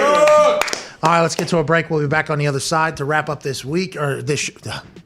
This week this happened. This yeah. That's all I'll do. We're on to week 18, and we'll also Who cares about week 17? It's done. Dead. We had some phone calls on the 5 Energy phone line, 1-833-4 McAfee. Can't wait to chat with you then. It's going to be fantastic. I believe Bruce is answering calls because Mitt's on a trip. He'll be back after next week. Bruce is answering the calls. Cannot wait for that.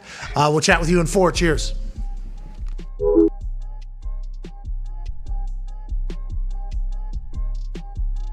And every team that I played for was different. But in Pittsburgh, you pulled up to the gate, waved your hand, they opened the gate, you pull in, you park literally 150 feet from the plane on the tarmac, right? And then the team's pretty much all on the plane, and they're waiting for Evgeny Malkin and Sergei Gonchar, the 2 Russians. The guys would come on the plane and they check off. All right, Mick's here, Gumpy's here, Pat's here. They check everybody else. Present.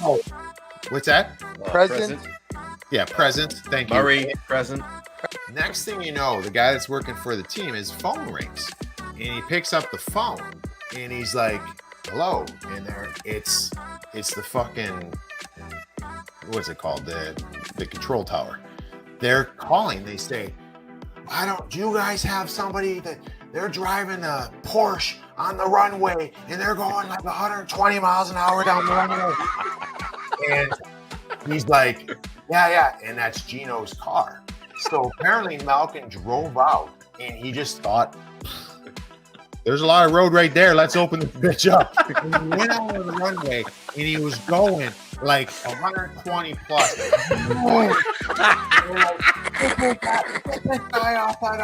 So they're calling, trying to get him. Gino just comes pulling over, and I guess this excuse, I don't know, this is paraphrased by he's like, I don't know. Yeah. And maybe it was apparently Gino and Gonch, which is hilarious because Sergei Gonchar was supposed to be the mentor for Gino. I don't know what happened right there. If Gino's like, let's bring this bitch out on the runway, and Gonchar's like, yeah, let's do it. But they went out there and they were ripping down the Pittsburgh International Airport down the main runway in the porch.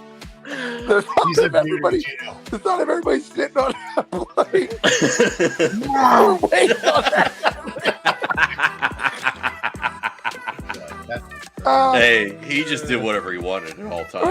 You can't speak English. You can say whatever. I not understand. In Russia, we do that. It's a get out of jail free card.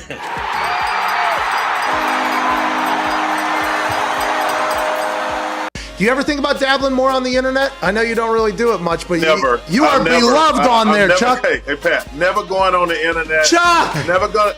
No, because two things. Number one, once you're successful, I always say, being successful is like being the homecoming queen.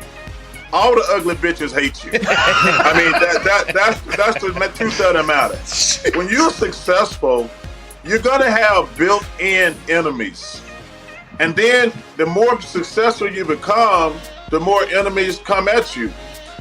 So I don't want to give them access to me because I'm not that guy. If you say something mean to me, I gotta say something mean back to you. When I was younger, I used to fight all the time. I'm too old to fight now, but I can still verbalize some insult. Yes. And like, let's say if I'm out drinking, because people know I like to drink. If I'm drinking my vodka or some tequila and you insult me, there's a 100% chance I'm gonna say some shit back at you. And the problem with being famous, Pat, and I don't like calling myself famous, but it is what it is. Yeah, 21. People can say anything they want to me, and nobody gives a shit. But the first time I go crazy on their ass, I'm gonna get crushed. Yeah, you're not classy. You're not professional, obviously. Yeah, be a so gentleman. I choose not to let people have access to me in that situation.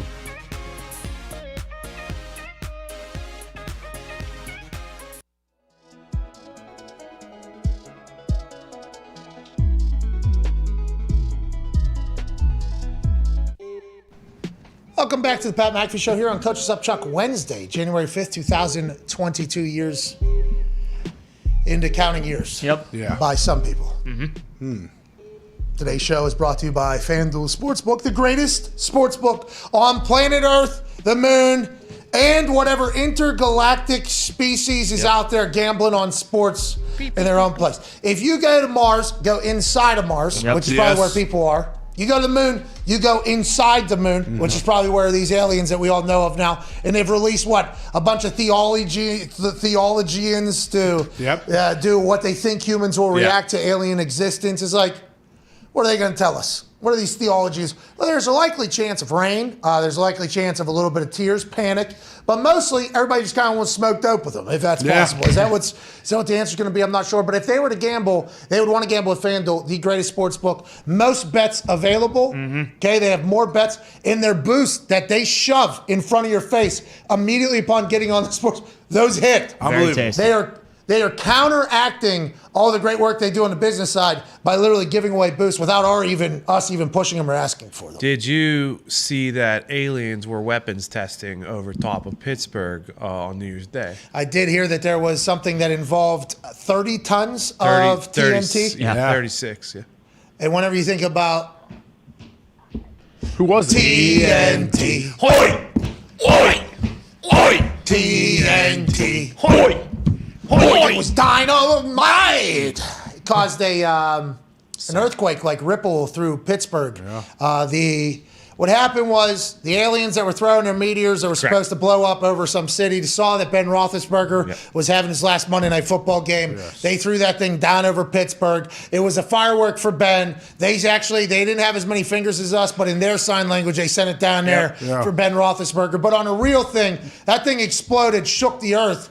I'm happy it didn't make it all the way down to ground. There's a movie about a meteor hitting the ground right now with a lot of people talking. That's right. Let's go to the 5 Hour Energy phone line. Shout out to 5 Hour Energy. Shout out to you. But FanDuel's the best sports book. AJ. It's coming to Ohio this year. Absolutely. Soon, yeah. It looks like it's fast tracked. Like it's going to happen sometime in 2022, right? Hold on. I think so in 2022. I have people from Florida that follow along with the show that say that there's currently something going on in Florida that is banning FanDuel from getting in there, but there's a petition going on. I guess there is... I don't know. I'm going to have to look into it more. But I think there's like an actual petition to get FanDuel and other sports books into Florida because it's allegedly either right there teetering on the edge and the tribes down there aren't letting it happen, but there's people that want it to happen. I guess there's an entire thing going on. Does Ghislaine have any power over this? I'm not sure Ghislaine's involved. I'm not sure her connections with the Florida tribes that are potentially running this whole thing. But if you're in Florida, I think there's a way that you can get FanDuel in your state right now. I don't know enough about it. And this is coming from people that tweeted me, but I think there is like some sort of petition to get us down. Let's get in every state. Yeah. Write your politicians. Skin or something. Well, yeah. So a skin is a license to basically have gambling in the state. And if you look at what happened in New York, they're getting the state of New York taxing like 51% upon whatever's. New York is about to see gross profit, and there's like there was like 3 super skins that were given out, and there's others that are there as well, and I think that's happening soon. I'm not 100% sure. I do not know the ins and outs of that. Down in Florida, it was rolling out that more were going to be able to get involved in the game, then it was taken back. Now there's some sort of petition, but anyways, you want FanDuel in your state. Yes. It is by far awesome. It is incredible, Ohio. Welcome to the time. Let's go to some phone calls here. Let's go to Carter in Buffalo. Carter, what's going on, pal? Hey, boys. Pat, how you guys doing? Keep it moving. Hey, Pat, I just want to give you a shout-out, man. I know last month you and your wife went through some shit, and I just appreciate you coming out and talking about it because me and my wife have been going through it the last 2 years. So big shout-out to you, man. It's really eye-opening. Hey, cheers to you, Carter, by the way, to you and your wife. And good luck in everything. And I appreciate you shouting us out. My wife, obviously, much tougher than I'll ever be mentally and physically. But we're excited for the whole process going forward. I hope the same for you. But I appreciate you, Carter. Thanks, man. I appreciate it. So, my real take, though, the Bills, we're getting hot at the right time. Okay? I can't fucking wait for Max Jones to come into Buffalo and just choke on a big old Bills D again. I like that. I like that. Max Jones. Mad Max Jones. Mad Max Jones. Hell yeah. I enjoyed Bill there. That was a funny call. Buffalo, nobody wants to go play a game in Buffalo right now. No. You know, that team, and he's saying getting hot at the right time. They've been hit or miss. They've been hot. They got cold a couple games, but then they're back to being the way it is. That team's a great team. Well, they're the best. Don't you think their offense is best when Josh Allen is a running threat? Now when they're in the playoffs, you don't worry about injuring him as much because now this is when it really matters. Dude, they're running powers with him. Yeah. It's awesome. 2 rushing touchdowns last week. 6'4", or whatever, 6'5", like 240. When you have to worry about quarterback design runs like that, it gives a whole other thing for the defense to worry about. And I understand tackling Lamar is very difficult. Okay, Lamar is impossible. He's an anomaly. He's his own thing. They run powers with him. He shakes people. Josh is like a downhill runner. He's falling forward. You're right. Yeah, he's picking up those extra yards. Yeah, so it's cold. It's cold. They got 11 guys, 10 guys blocking, 1 guy running. I mean, it's going to be a tough out for anybody, but also Josh can sling the ball all over the yard. If they're running in the cold, so it's going to be a problem. From AJ and myself and all the boys, we can't thank you enough for joining us. We'll be back manana with a No Thursday Night Football Thursday yet again. Let's Nice. go. Well done. Think anybody works as hard as Boomer Esiason? No. Not even Jesus Christ himself. You tell me he works harder than Gary Vee? They're in the same area too, I don't right? know. New York. That might be the. I think Gary and Boomer are probably sitting around their hard work table talking about how little work we do and how much hard work he does. You know, I do How many think NFTs they have and we don't. I never respected Boomer's work ethic enough. I don't think. Yeah. Boomer does do the Gary Vee thing. Like I believe Boomer's intern is paying him $250,000 To be around the sun. Yes, Smart. to learn under him. Man. Can I get one of those interns? You have to pay. No, you don't. You don't have what it takes. They pay me, right? Yes, they pay you. Yeah, that is how it should go. Is in the mind of, I believe that was. Is that how interns work? That's how Gary V's. That's how Gary works. Someone should be paying me $250,000 to be learning everything that I would fucking tell them. He's at a different stage now. It's a different Gary Vee. Okay. You're right. Now it's like fucking $500,000. All right, relax. That's just what I saw. Relax. There's New Yorkers though. They work so hard, dude. It's crazy. I can't even imagine. I mean, he just had his summit the other day that we saw we missed by. There was a couple weeks there where I think I slept maybe 15 hours in an entire week. No, you weren't working hard enough. No, yeah, Boomer, no way, dude. Well, the city never sleeps. That's the thing. Yeah. And Boomer is the city. Yeah. So because Gio and Fan. Ipso facto. Boomer never sleeps. Guy never sleeps. He's got a good suit game too. Always got perfectly groomed hair. He does. He absolutely hates Nate Burleson with all of his being. Well, that is not real. Yeah, that's Connor being. No. Look, I have watched a lot of those CBS halftime shows, and any time Nate Burleson speaks, I mean, not just Boomer. There's a few like, Jesus Christ. And then the last one, what is your deal, I Nate? swear to God, this verbatim happened. Tony also saw it.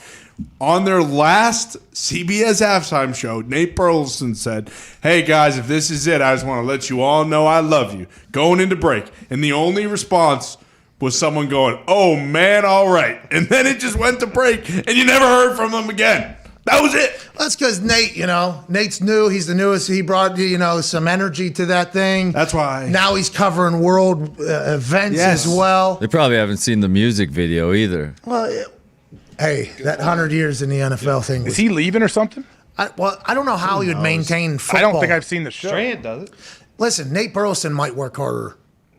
I wonder if that's why Boomer came after us, because he's What sitting about next Seacrest? That guy's known to have 400 jobs. Well, Seacrest Motor is unbelievable. I think if Seacrest or anybody else got a deal, I don't think Boomer would be saying, "Hey, they don't work hard." It's us out here lazy. It's the lazy guys out here in Indiana. What about Jake Glazer? I love it. T's and P's, Jay. T's and P's. Literally, I think my only good trait is my work ethic. I honestly believe that is the only thing I have, and that's what Boomer decided to rest his entire opinion on. Yeah, well, you're not in New York, Well, and also I don't do a morning show. Don't do a morning show. Because you got to wake up early. Didn't play quarterback for the Bengals. Nope. I mean, we're on our own network, so we have to figure out what's going up. It's not somebody else's network with other statisticians and scouts and people that are going rehearsals. Hey, Joe Judge is working hard too. Joe Judge, but once again, Boomer probably respects Joe Judge's work ethic, not mine though, for whatever reason, because Boomer works hard. Nobody has any idea how hard anybody works, for the record. No, I think but mine's pretty documented, actually. Yeah, I am on a camera literally by for day. every single day of my life. The people who have to tell you they're working hard, it's usually the ones working the hardest. Well, yeah, I because think you can't tell by what they're actually doing. Well, and that's the thing. That's the thing. Because all the hardworking people that I've ever encountered in my entire life, like you, Ship Painter. Document this. As soon as I met you, you said, "I'm the hardest worker in Canada." And that's why we brought Gumpy in. That's right. Guy fucking works hard. This guy gets it. Hardest worker in Canada. We'd like that to be a part of it. As soon as I met Tone when he was a kid, Tone was like, "You should see how hard I work." I'm like, "I want to be friends with you, man. You told me how hard you work." Exactly. Well, and you saw how hard Coach Diggs was working. You're like, okay, it's. And I saw Coach Diggs come down that Hummer. Yeah. Nobody else had a Hummer. That guy works. He's driving down through the neighborhood. It's like, woo! Coach Diggs had a Hummer, like the original, the big, like H1? No, it was H2. It had, I think, like Still 7 sweet. miles to the gallon as opposed to 1 that the first one had. Here we go. Here we go. He Yeah, was Coach pretty Diggs pumped about that. looks sweet. Customized license plate. Of course. Coach? No. No. Diggs. Okay. Wasn't sure. I thought that was Tony's lesson. No, that was miscommunication. Hey, Coach Diggs works hard. Oh, dude, that man works his ass off. Not as hard as Boomer. Tim McAfee. Not as hard as Boomer. No way. No way, dude. Wait, did Boomer talk about how hard he works or just talk about how little work you do?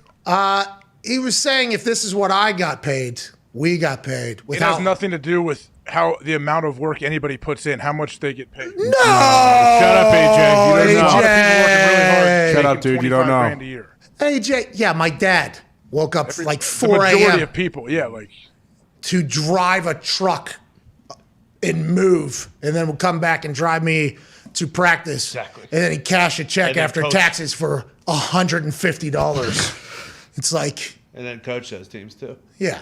And then somehow not beat up refs like they do in basketball, like AJ's. Did you see that 6'6" guy come on the court and fucking from behind bully that 70-year-old ref? Is that what's happening at these middle school basketball games that you're coaching at? I mean, not the games I'm a part of, but man, it's a scary situation. Is that ref okay? Well, he got up and he did point a finger at him from across the court. And Which is amazing. He got blindsided. I think he sent him a T. Oh, yeah. Just one, not two, though. You don't want to kick him out. No, maybe he did double T him, but he couldn't move his arms because he's 70 years old and just got D-bowed from the back. Technically, you do want to be blindsided though, so that your body doesn't tense up. Oh, it's like when you're asleep in a car crash. Boom. Yeah, true. Yep. AJ, that's why you always fall asleep while you're driving, so that whenever you crash, it's not that big of a deal. That's right. Because you will literally crash. Actually, close your eyes like daddy, because whenever we crash here, you ain't going to be able to feel it or tense up or tighten up. It's very nice of you. Let's go to I'm the ahead of phones. my time. Like Yeah, you Boomer. You guys No. broke the press yet? Boomer's working. Through his time. works so hard. He's ahead of everyone's time. Do you understand how hard Boomer Esiason works? I don't think it can actually be encapsulated. I don't know if you can actually. Boomer's getting a lot of time to it. It's like the number infinity. Well, it's because he's wrong about everything he's been breaking, So not only does he take a shot at my work ethic, well, I guess he didn't say it first, but with how hard he's working, how much and then how he's just popping off, throwing lines in the water. Nagy's been told he's fired. Breaking news because it's Boomer who's been around working so hard, harder than everybody for so long. That makes news. Hey, Boomer says this guy has then Nagy. That did not happen. And it's the Washington Admirals. I work harder than everybody. This is what my information is. Boom. That's probably not going to be the case. Nope. That's why he's getting a lot of time because he's in breaking news. But that's the insider waters, that are tough to be had. Especially if you're working hard. I don't dip my toe in there. I know you dip your toe in insider waters every once in a while. I kind of stay away. I try to stay away from those waters unless it has to, for the good of sports media. Yes. You know what I mean? For the good of sports media, for the good of all of us. Rising and tides. who really cares who is first to break it? That Boomer. Well, the insiders do. Yeah, the insiders actually care. And those are You're working right. very hard. Yeah. Those are working. For instance, I don't want to say it, but I kind of did on Sunday have it that AB actually was the one who held himself out of the game, as opposed to what the narrative was that BA and them kept him out of the game. And Jay Glazer, hashtag Jay knew. Like 25, 30 minutes later, then all the insiders were giving credit to Jay Glazer, which I can respect because that is the insider game and we love Jay Glazer. But if I was an insider, I think I would have been very pissed about that entire thing because that's how they make their bread. Boomer works really hard to get all these insiders, harder than anybody in the history of work. So he's probably not exactly happy that some of these aren't true anyways. Zito just told me that Aaron has had a response to There you go. Aaron Rodgers. He's a bum, an absolute bum. That's awesome. Aaron, thank you for saying this. Wow. This is via Bob Domofsky at Bob Domofsky, ESPN Green Bay Packers reporter. Rodgers thinks he should be excluded for voting for MVP because of his predisposition about him as a person. His problem is I'm not vaccinated. And added, if that's the case, and make it the most vaccinated player for MVP. Hey, he would be up there and most vaccinated as well because he did battle through and get the antibodies. Yeah, he's immune. So we don't know if that means vaccinated or how many antibodies you got in there. But I do like the fact that Aaron, instead of taking any road acting as if he didn't see this, Aaron goes, hey, guy's a bum. What do you want? An absolute bum. I don't think I've seen anybody that would be in a position that would have an MVP vote at this point get dunked on by all parties as hard as Pornhub has. Pretty awesome. That's Hub Arcouche, baby. I mean, people are coming from the free Isn't throw Dr. line. Florio even, like Dr. Yeah. Florio's on Yeah. his side too, or on That's what Aaron's he's side, saying. right? Florio took off from the foul line on this guy. Yeah, and also, Florio in classic fashion had a backhanded, to Rodgers in the same thing. So he did kind of take his side, but also got a couple shots in at him as well. I assume there's going to be a lot of media that comes out on the side of Hub. There's going to be some people who are like, Hub is in a position of power. He was chosen to have the MVP vote because they respect his brain and his coverage of the NFL. If that's how he feels, he has earned that right to feel that way because he is an MVP voter. And I assume there'll be some people that come out on his side. This is how the world always But is. he shouldn't have a vote anymore. I mean, do they pick and choose? Like, how many people? AJ's get part of added cancel each year? culture. Wow. AJ's part of cancel AJ, culture. just cancel him Yeah, already. you want to then. cancel him? Jeez. I I don't want to cancel anybody. Chuck I don't want to Berry cancel Wednesday? anybody. Do it, Chuck dude. Berry Wednesdays want to cancel. I don't Yeah. think people should be like canceling stupid, but I'm saying if you are entrusted to vote for something and you come out with these huge bias towards a guy, like, yeah, how can we trust your votes from here moving forward? Well, and I mentioned this earlier when I went on a much more emotional rant than I could have imagined coming into the show, because honestly, it did make me feel like Aaron and them do care about these awards because it actually affects their legacy. And the awards that I did not get, it does not matter, right? Like, my legacy is not affected by it, but it did teach me, like, hey, who cares about what these people who don't like me or never will like me are voting upon? That's why when I win an award or awards, it's hard for me to take them serious because I don't empower them when I win, because if I did, then I would have to feel terrible if I didn't win them. And I've learned enough that, like, who gives a fuck if you don't win? But also, this is coming from a person who's lost a lot of awards. So a little bit jaded, I think, in the case. But whenever it comes to an MVP or something like that, that guy stinks. He's a bum, dude. But now we have to question the entire voting system. The NFL doesn't want that. We already did, I feel like. Yeah, but I think more people will be like when the MVP is announced, it's going to be Aaron. Yeah. Mm-hmm. It's going to be Aaron at this point. And maybe Hub will say, Wait, is Hub saying he hurt his team because he missed that game? His argument was actually the off-season stuff. Yeah. Oh, even though they're number one seed. because he wasn't there to work out? No, or what? because of the drama. Yeah. Well, and then also you got to think because he's such a big Chicago guy, straight out of Chicago, Illinois. Crystal Lake. Chicago. What is Crystal Lake? What is Crystal Lake? It's far west. I don't know. How far? Chicago. He's Chicago guy. I've seen two pictures of this guy. One, he's wearing a Bears hat. The other one, he's wearing a Cubs hat. He's Chicago, true and true. And Aaron did go in there and say, Aaron did go in there and say, I own you. I've always owned you. And he says that's this guy's a jerk or whatever. Well, how about you and everybody else flipping him off? How about that? Are we going to start talking about Chicago being the most disgusting city in the NFL? Actually, because most beautiful place. it is pretty nice on that Gold Coast, actually. I was up there during the summer. During it was the summer. gorgeous. It was absolutely beautiful. During the winter, it sucks. See, it's gorgeous. No, but that no, team no. stinks, dude. End of summer. And just because your team stinks and you don't have a personal agenda against a rival, that kind of calls into question everything that we've ever learned. He's trying to take his ball home. That's what he's trying to do. He's that kid. This guy's never played anything that had a ball. No. This dude's never played a sport in his life. Old Pornhub. Maybe what if Hub is a fucking baller? He's not. What is he fucking smacking the ground, smacking the wood? He ain't. What? He's not. What? How do you know? Because I know. Just by the way he talks? Yeah. What if he just has an by Oculus? Everything about him. Hey, I got back in that Oculus arena last night, AJ, because 2022 is the year of peak Pat. Oh yeah, you're getting in fit, right? Oh, yeah. We all are. I am. We all are. Fit office. Everybody. Yeah. Everybody Yeah. is. Fit office. Congrats, guys. Hey, I was Go to dead hell. last night. Dead. Fought 3 losers in the lower rounds. Went up to endurance. Fought the champion. He took me deep into the 3rd round, AJ. I got knocked down twice in the 2nd round. The second time I got knocked down, I said, don't open my eyes. I said, just let me die here. Eyes open. We got 10 seconds left. I got to survive 10 seconds in this guy.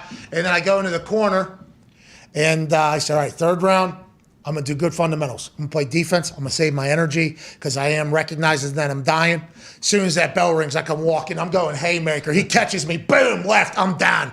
Less than 3 seconds into the 3rd round, I'm knocked down again for the 3rd time in the fight. Oh, I'm fucking dead at this point. Uh-oh. I am down and I am out. Eyes open at 8. Oh, my God. Here we go. Here we go. I'm back. So I just went in there. Three haymaker. Just as hard as whole body. I'm actually I sound like Djokovic serving. Screaming in my house, punching this person. 3 knockdowns in the 3rd round. There we go. Huh? Thank you, Oculus. I'm the champ of the endurance round. I haven't fought in forever. That's the 3rd highest. There is one above. I do not need to be dancing in there for another 2 to 3 weeks. Couldn't breathe for 45 minutes to an hour afterwards. Everything was burning. I was coughing things up and puking. I think it's long COVID that was maybe getting me. But I'm getting back into shape, AJ. And you need to recognize that. So does Jet, by the way, with his little charged mouth shit. Yeah. I told you guys, congrats. I'm glad. So the whole office is coming together. You guys have a big workout group together in the mornings or what? No, we all work out. Hold yourself accountable. Do our own Exactly. shit, dude. Oh, cool. Are there weigh-ins? No, we don't shame. No, Yeah, hold yourself accountable. It's like Planet Fitness, okay? It's not like your Yeah, we're not body. giving pizza out. Though. Planet Fitness was interesting. $5 a month and free pizza. Yeah, donuts. It's like, what do you mean? Is that a mall then? What is it? Keep them coming. What is it? Keep them fat, but also give them something to do to make them feel good about it. Hey, I like Planet Fitness. You do what you got to do if you're in there getting after it. But last night I almost died. Yeah. I'm gonna get back in there tonight, though. I'm gonna hop back in the arena. Have you been in there? Let's play a little ping pong. Connor's playing a little ping pong. Yeah, that was my workout yesterday. I tell you what, it is a workout in that thing, ping pong or boxing. I have not played in a long time, but I do have it sitting on the floor in the closet.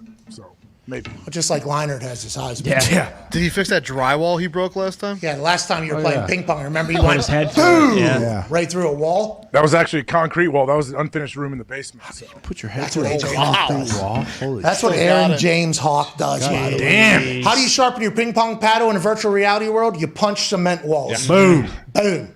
Unintentionally. Sure. Well, you're getting beat pretty bad. I mean, it was. I don't know. That may have been one of the matches I won against you. No, you actually lost by a lot that one. What are you talking about? Did he beat me? Maybe that one. I won later. Yeah. You beat me in one? Yes, of course. That was off stream, if it was. It wasn't on the thing. It wasn't on it wasn't on the the stream. setup, whatever, Yeah. the one that you showed. But yes, of course. I don't think you have ever. Okay. Yeah, you are not known to forget things. That's for sure. I'm not. I mean, honestly, Gumpy started beating. Gumpy had a little bit of a run where you were Gumpy beating. beat you once, and then you beat him 40 times in a row after that. No, we don't need to we get had in the some ratio. battles, Yeah, Gumpy dude. and I We did get into a little bit of grinded. a battle. Oh, in there. yeah. We were playing like nightly at that point. It was getting pretty good. Yeah. It's amazing what they've been able to do tech-wise. I mean, when you're throwing up an invisible ball and actually, I mean, it's real tech. It's real ping pong. Imagine like 10 or 15 years from now, what it's going to be. Well, especially with Zuckerberg saying we're making a metaverse. We got little treadmills. This is going to be Ready Player One in no time. Yeah.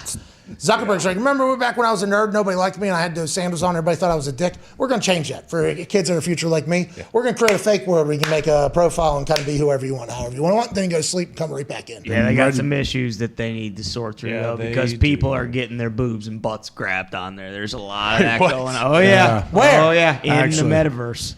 So they have ladies. Bodysuits. Ladies. They have bodysuits? They have like chest body armor and stuff like that. I'm not sure if they were wearing them in this situation, but there was reports that a woman was groped in the metaverse and they were. Wait, her character was? Yes. Yeah.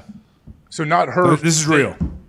This is happening in the world. Is that sexual assault then? If it's is everybody in the metaverse? okay? Is she okay? They're going to have to make metaverse laws. I think she is okay. But it was like a guy ran up and honk, honk. He did that and then got the hell out of there. And they're like, well, So is he getting kicked out of the metaverse? Well, I don't know. How do you police it? Well, there has to be a court in the metaverse. What Judge Steve Harvey? I would love to be. How do we know that she didn't grab his lawmakers dong? of the metaverse. Well, she didn't. Yeah. We don't know that. Well, we He don't said know she if it said. was his burner. Well, we don't know if he even said that. I think. The I think. flashlight he was wearing did vibrate. So Is that funny, AJ? Doing AJ.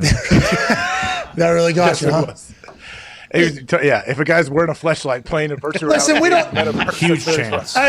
Just like whenever I block people on Twitter who are assholes and report them, you know, we don't have to take the scumbags of society and take them into the metaverse. I think that's probably what the lady who got her boobs accosted her butt accosted. Hey, let's just not do this in the metaverse, okay? We can kind of repaint how the world should be. It's going to happen. Yeah, you can say all you want. It's going to happen. Looks like there was an update with that too. They're not going to let anybody in Ohio in the metaverse. Is there murder in the metaverse?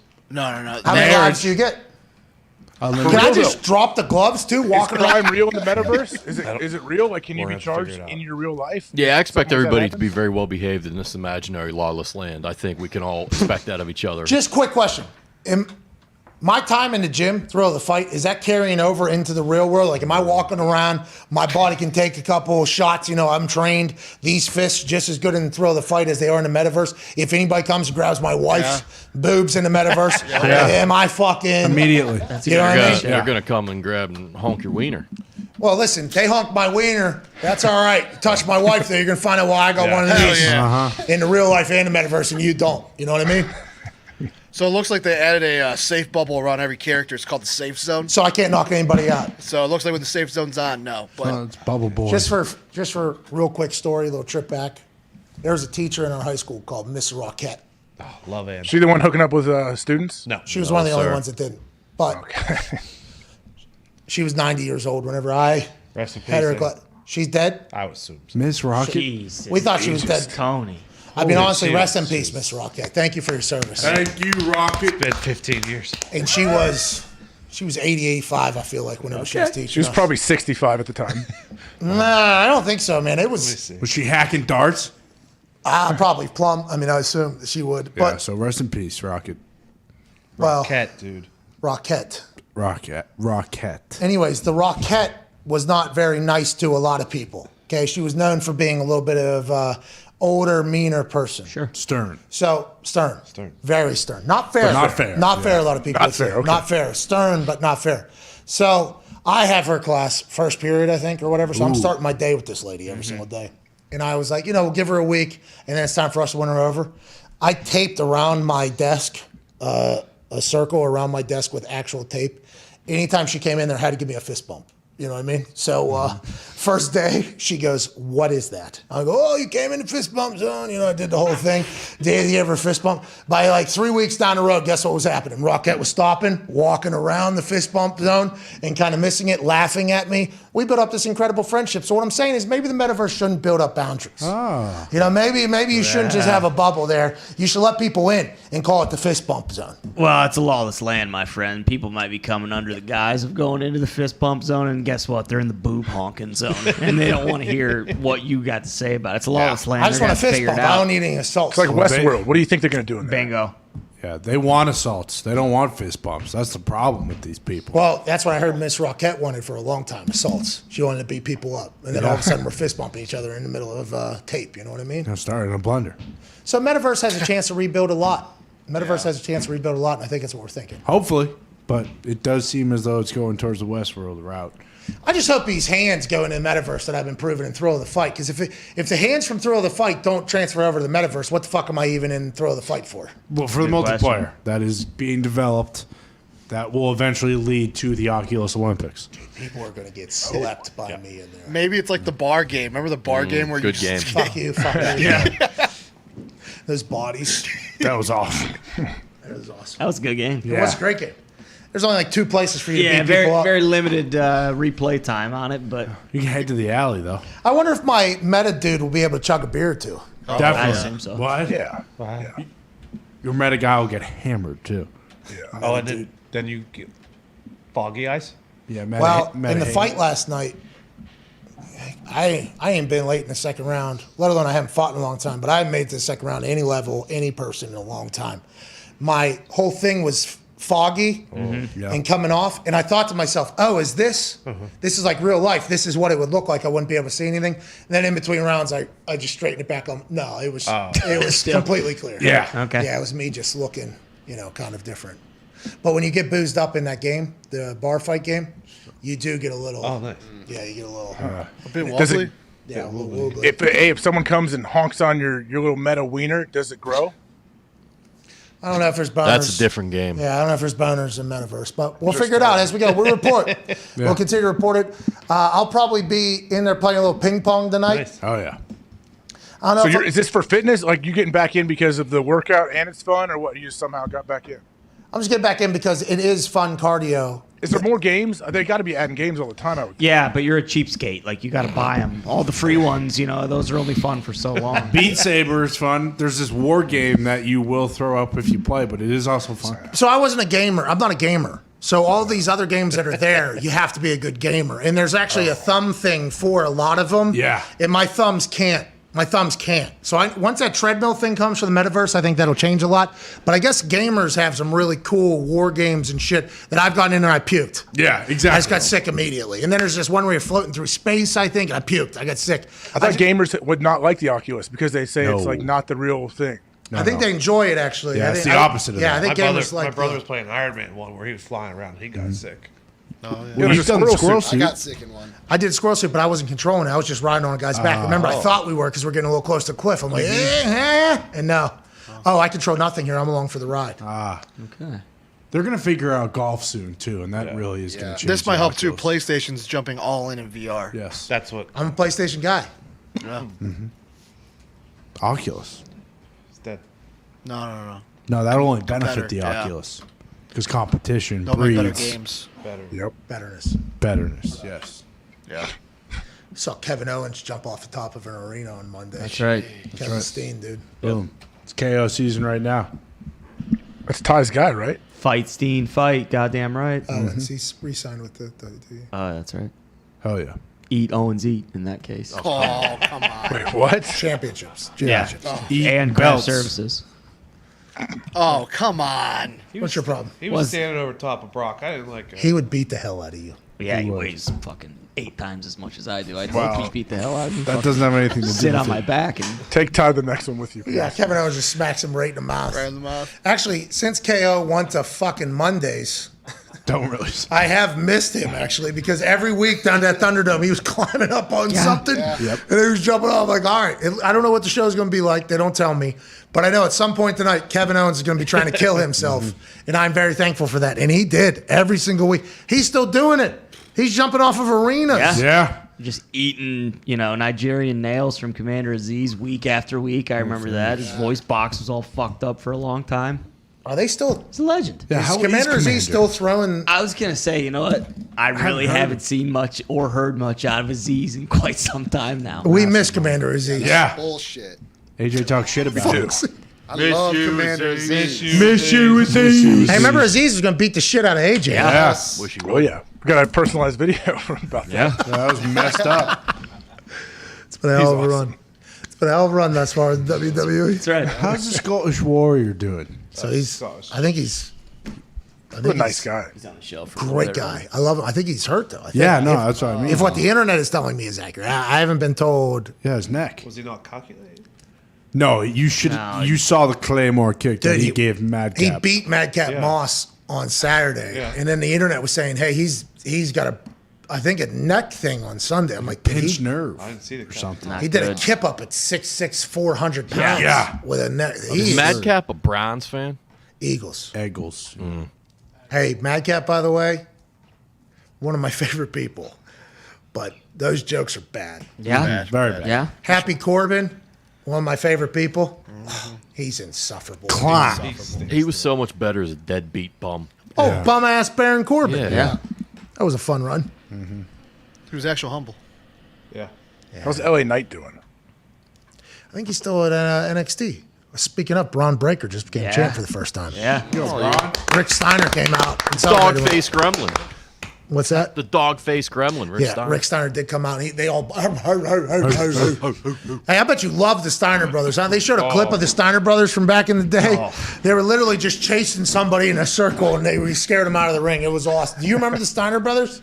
Yeah, I remember them. They were the best, dude. The best. Now there's another one. The son of Rick, Braun Breaker, seems to be a superstar generated to be a superstar. Football player, yoked up. He's got a barbed wire tattoo and he's young. You know what I mean? He's ready to go. Is Gronk's buddy still there? Dean Mutati? Mojo? Mojo, I think he's working for TMZ right now, actually, TMZ Sports. There's an Italian, Tony D'Angelo. Down at NXT 2.0. How's the family? How's the gabagool? I know Tony D'Angelo here. Really? In Ohio, is that Epstein's driver? No, but Italian, Tony D'Angelo. I know. played golf with him before. Turns out there's a few guys named Tony D'Angelo. Yeah, I know. Turns out they're all Italian. Yeah. What? Yeah, all of them. Every single Tony D'Angelo. I know Tony D'Agostino. Probably Italian. You know Tony Yes. DiGiulio too. That's right. Also, AJ probably hates the Steiner brothers. They are Michigan men. Oh yeah. Man. I'm okay with that. It's fine. Yeah, because you say they're Michigan fans. I was grim. I did not. That wasn't part of my time. Yeah, it was. All right, we'll see you guys tomorrow, dude. This shit stinks. I mean, how many days are you going to carry that little belt? What are you talking about? Come on. Until he's not the champion. Little It's just your belt. thing. This is a belt. Okay, this holds up your pants. Okay. This is the title. I've never heard that. All right. This guy. You suck, dude. Hey, see you tomorrow, dude. Can't wait to chat with you tomorrow. Your favorite day. All right. See you tomorrow. Thank you all so much. Thursday, right? Yeah, tomorrow's January 6th. Yeah. AJ's Your favorite day. Today is my birthday. What are you trying to say, Pat? What are you implying? That's what I'm saying. It's your fucking birthday. What are you talking about? To everybody, I don't know. thank you all so much, boys, for your incredible effort today. Thank you, Pat. Mick, hope you, you're enjoying Pat. yourself. We'll see you next in a week and a half or so. AJ, you're the best, dude. We're back tomorrow. Thank you to Chuck for joining us, Jet Passon for joining us, and Rick Stroud, new friend of the show. Yeah. He's an electric factory.